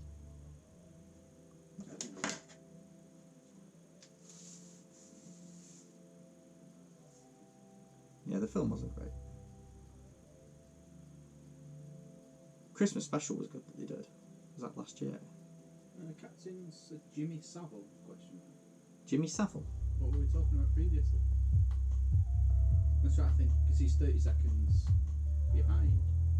I don't know. Nothing Jimmy Savile related, I don't think. I hope not.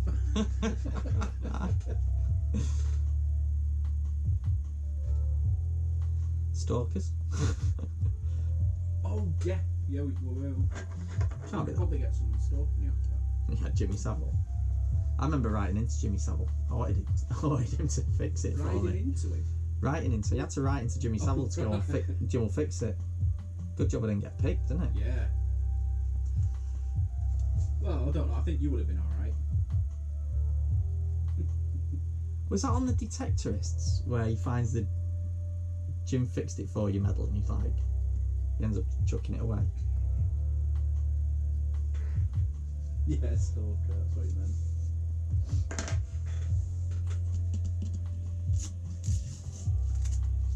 So got that back section done there. Almost done it, yeah, on all this fine line masking. Flying through it.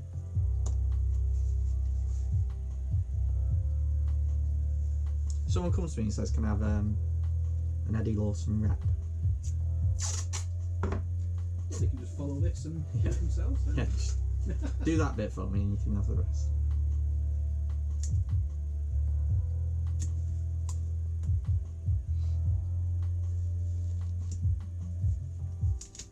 You know what else I miss? Go on. NEC bike show. Yeah, it's been weird not going to the bike show, hasn't it? Did you go to the last one? No. I had that RR19 helmet was at the last bike show. Joe, where it was all the road racers, helmets all mashed into one, all the show road racers. Oh yeah, yeah. The guy who won that sold it. Bit of a shame. I mean, I don't blame anyone selling something, especially if he's like hard up, or I don't know, maybe he didn't really want it. He just thought it's better to get the money for it. But yeah. But the fact that it went for the price it went for says a lot about the helmet, I think, because it went for, I think it was $3,500, something like that. Yeah.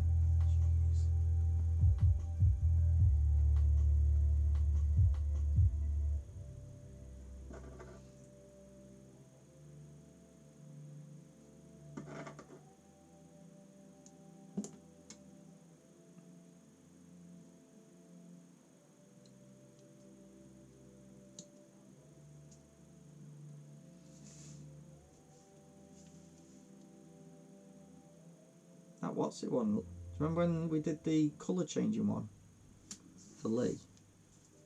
Oh, the black Where it changed, yeah, it changed from black to pink in the heat. That sold at auction for, I think that was about 3. Something like that. Did he wash it? You should have seen. I said this on that Teapot One thing. Proudest moment of doing this ever was delivering that helmet, and Lee's dad was there, and Lee put the heat gun on the back. Yeah. And it when the black disappeared and there's a picture of Lee and his dad on the back. That was definitely my proudest moment.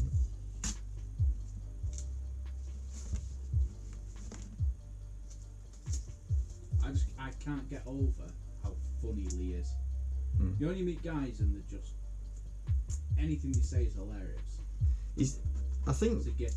he's just a likeable person in the same way, like Joe. People obviously think a lot of like Guy Martin, and that's why he's on telly and stuff. It's just he's an easy person to chat to, and he's a likable person. There's no kind of, I don't know what you call it. He's a sort of kindly. I went to the 1992 British Grand Prix and saw, is it Cena's helmet? Senna's helmet for 750 quid. So you paid 750 quid to see Senna's helmet? Jesus. They had on the Suzuki stand at the last bike show, or the one before that, they had Barry Sheen's helmets in a cabinet, and they had the hole drilled in the front because he used to smoke. Joe, when he was on start and finish line, he'd have a cigarette. Could you imagine that now?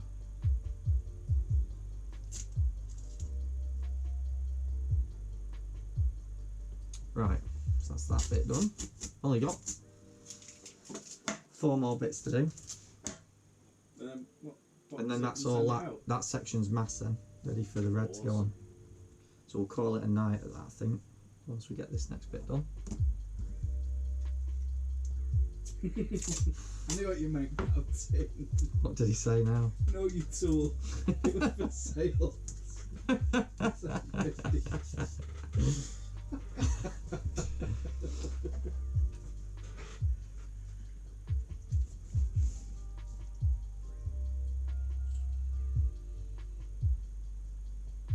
Loads of people want Senna reps.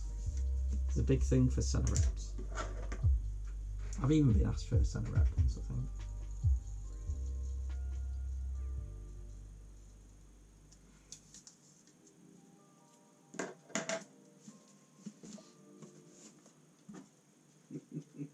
No, you tool.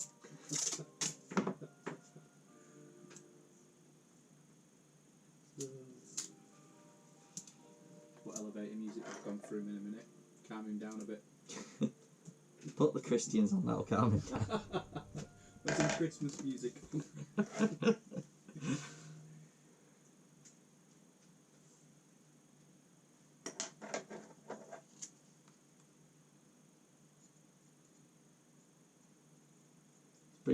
This live feed has brought back bad memories of his Capri being nicked.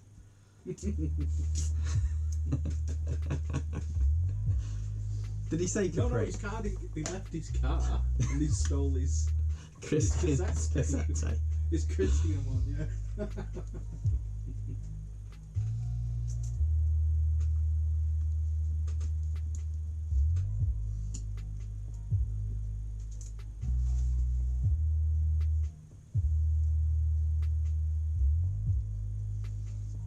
Come by,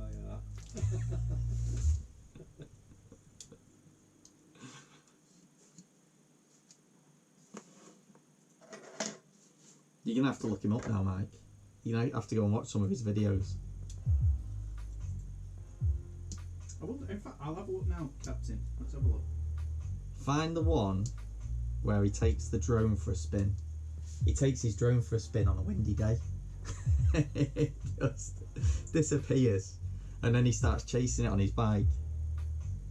That was the first video I ever saw of his.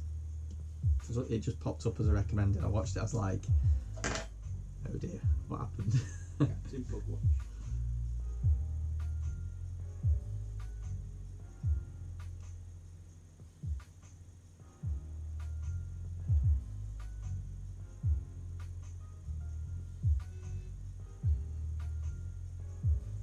You can hear the theme tune in the background now. He knows you're watching it.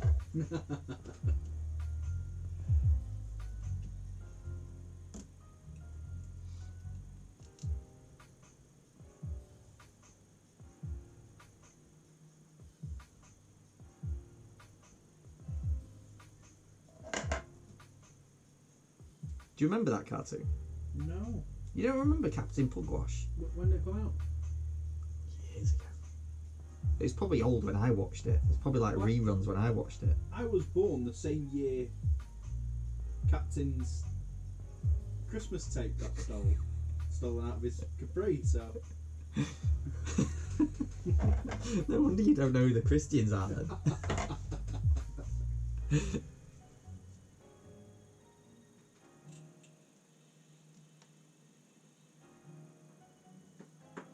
Oh, sorry, it was the same year you went to the British Grand Prix, What year did he say he went to the British Grand Prix? 1992. Is that when you were born? Yeah? Get out. Really? Yeah. You're well older, but like before your time you are. I would have been.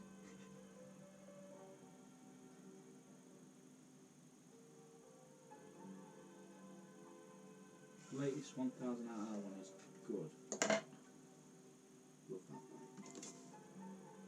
bike. Monkey bike off-roading as well, that's quite funny.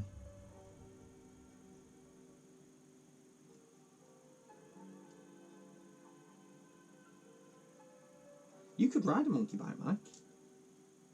Hmm? Redo your CBT and ride a monkey bike. You're only 125s. No. Yeah. No. Yeah. You know what I always wanted and you talked me out of it? Go on. Quad. Yeah, a Street quad quad. is like... You put me off with a pothole thing though. No, You go on at speed and your wheel catches on or... the thing... I don't remember saying that. Yeah, you said, you know, if one tyre gets caught in the pothole, it can Throw you off. throw you off, yeah. You make A that up? quad is like all the... like a bike, but with all the positive bits missing. Yeah. So you can't cut through traffic. There's no heaters, no stereo, but you're stuck in traffic.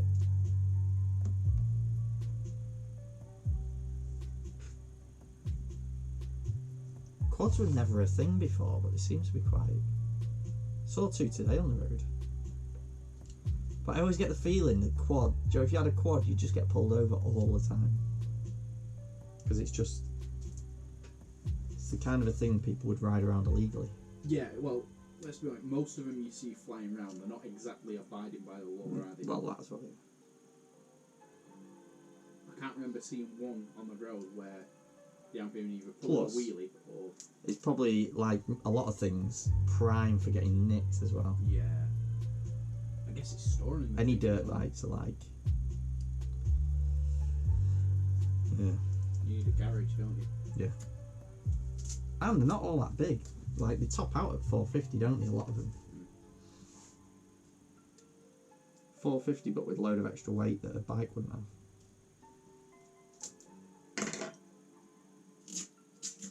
Right, that is all the 2 milli work done. So I can now lock that down, mask around it, and it's ready for some red. Hampus Grand Strom. Nice to see. I've painted a showy VFX. My Fly F2 carbon at home.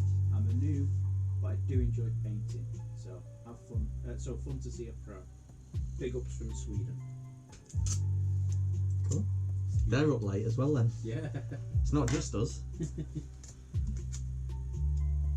It's different when you get someone comment from Australia and you know they're probably sat having the breakfast versus someone who's up at this time of night.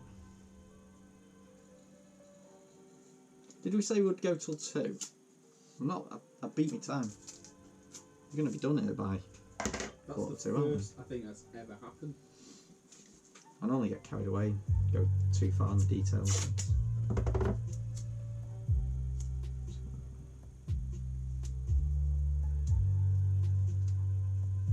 I need to get all the my kit set up for tomorrow because I want to do an audio test on my bike tomorrow when I pick it up.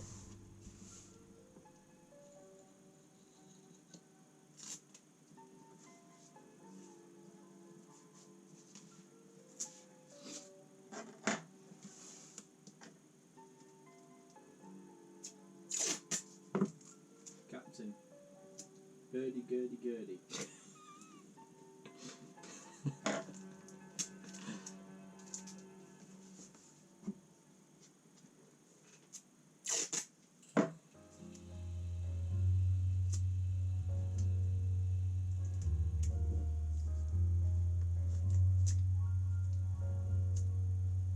I'll take a picture of this because Paul will be asleep now. I think he'll have finished sitting up in bed watching this. So I'll take a picture when I finish tonight. Send it to him so he can see how far it's got.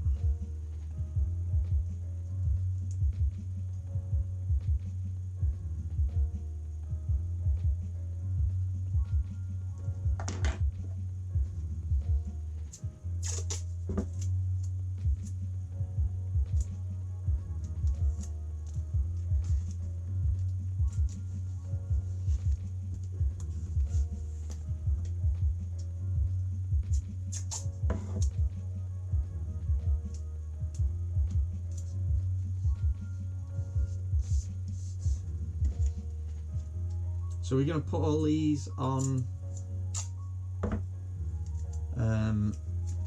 online so people can catch up with them. Yeah. We'll have it on there as an episode, I guess.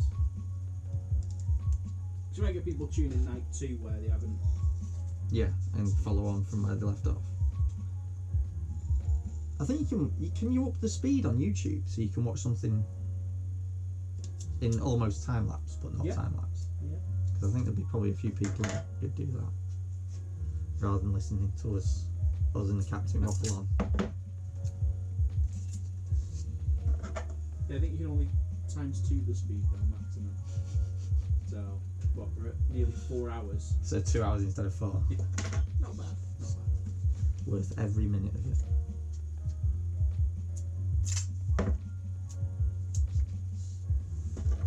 Two captains in at once. Captain Pugwash and Captain Zephyr.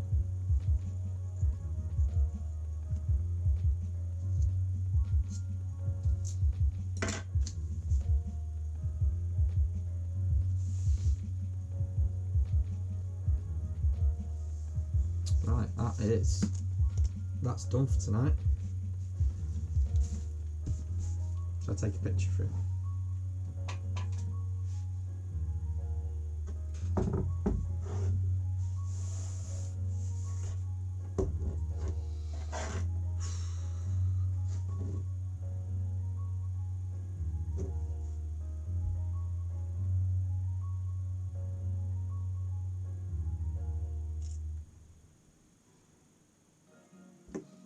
See how that looks.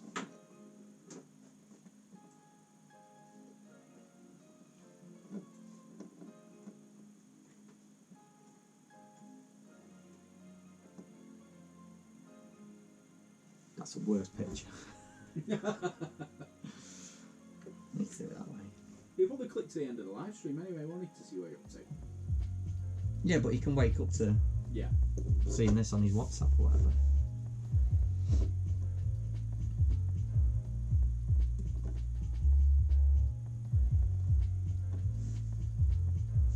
Comments, nice.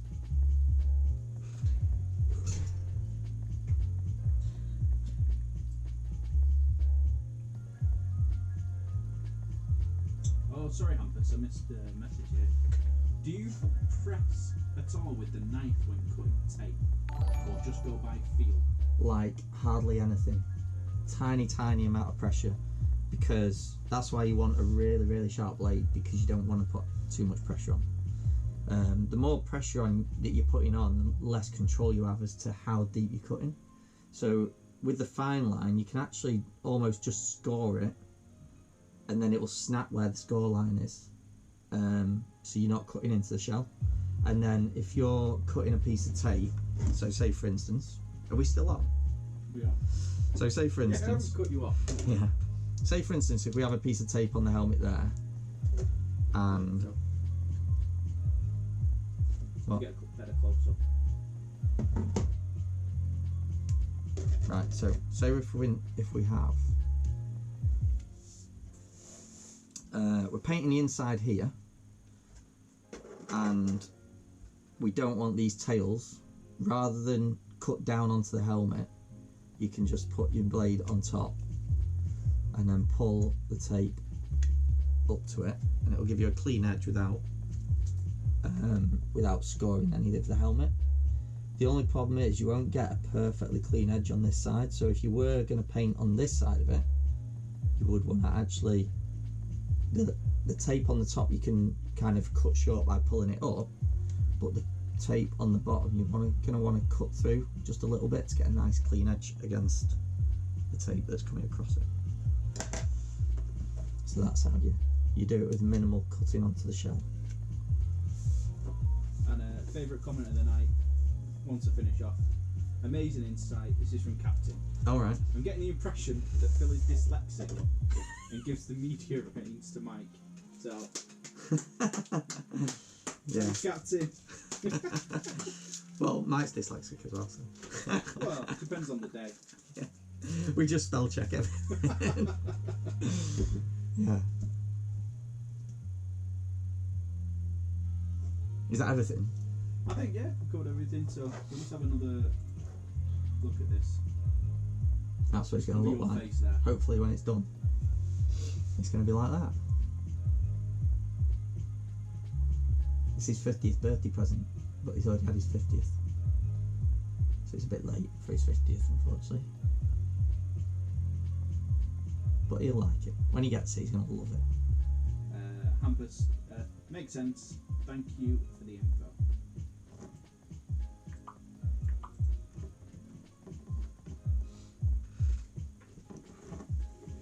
And he said he's still learning on a hobby level. That's where everyone starts. So where everyone starts, yeah. It's worth, if you're doing it as a hobby, it's worth doing one of the training courses. There's 2 places that do it that I know of. SM Designs over in Ireland do helmet painting courses that are like 2 to 3 day courses, I think. And that can really help you get past some of the pitfalls that you go through if you're learning by yourself. Things like adhesion issues and masking issues and stuff like that. You'll learn how to avoid them or fix them.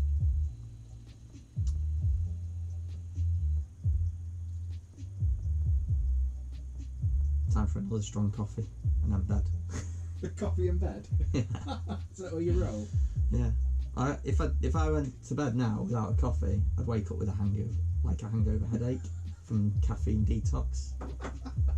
Honestly though, So you can't. I have to, if I stop drinking, I have like 9 coffees a day, and 2 or 3 of them will be proper coffee, not instant.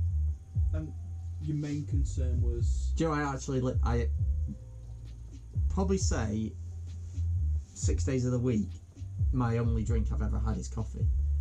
I haven't had anything like juice or water or anything. Will you stream when you paint? I would like to see. Yes. These draw.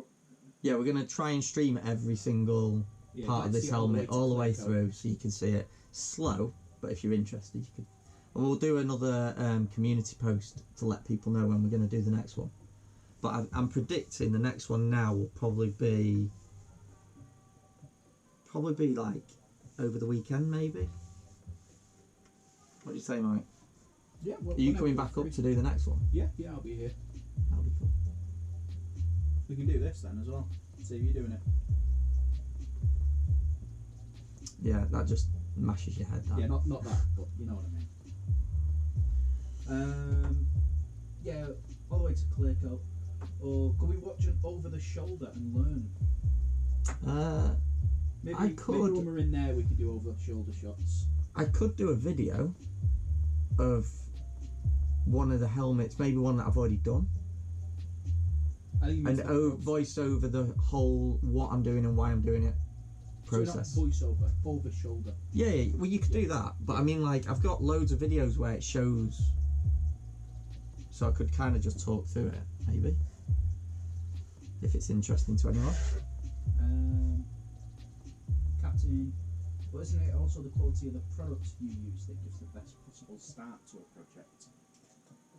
Always use the best products, especially when you're working on a crash helmet, which is going to take a minimal amount of products. I mean, the one thing you probably use in excess is masking, but paint, you're not going to use a lot of paint really, so you might as well get the best stuff you can get. Why put something cheap on something that's so small anyway? Yeah, when you use such a small amount. Yeah, exactly. Yeah. So two coats of lacquer on a full helmet is 30 mil of lacquer. and you get lacquer in 5 litres unmixed. So Yeah. mixed lacquer with your hardener and everything for like a kit of lacquer is 7.5 litres, and you're using 30 ml at a time. But each helmet will go through 2 to 3 processes of lacquer with 2 coats in each, so talking 60 to 90 ml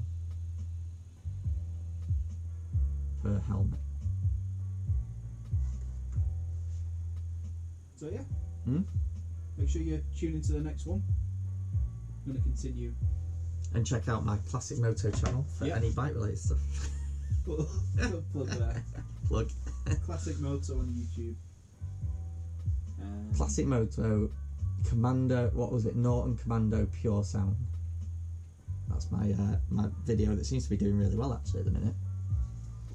And I've got a Motor Guzzi one I'm going to stick up in a couple of days probably. Yeah. Anything else you want to add? Ciao. Ciao. Back to, who was it at the start who said ciao? There was a comment. Someone from Italy. I'm guessing it's from Italy. Or is it, what do you say to leave? Arrivederci.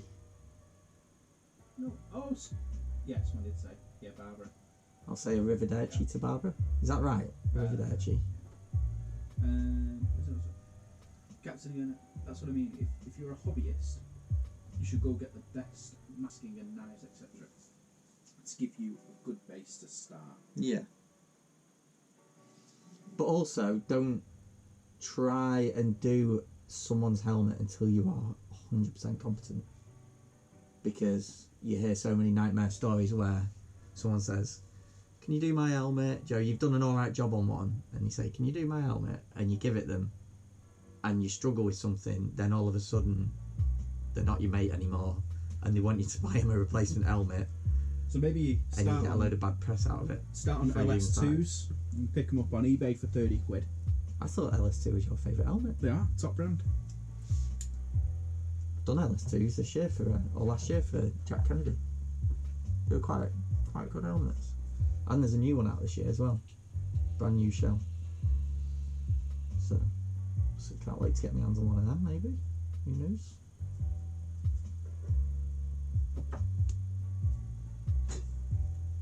Yeah. Right. We're done. Cheers for watching, guys.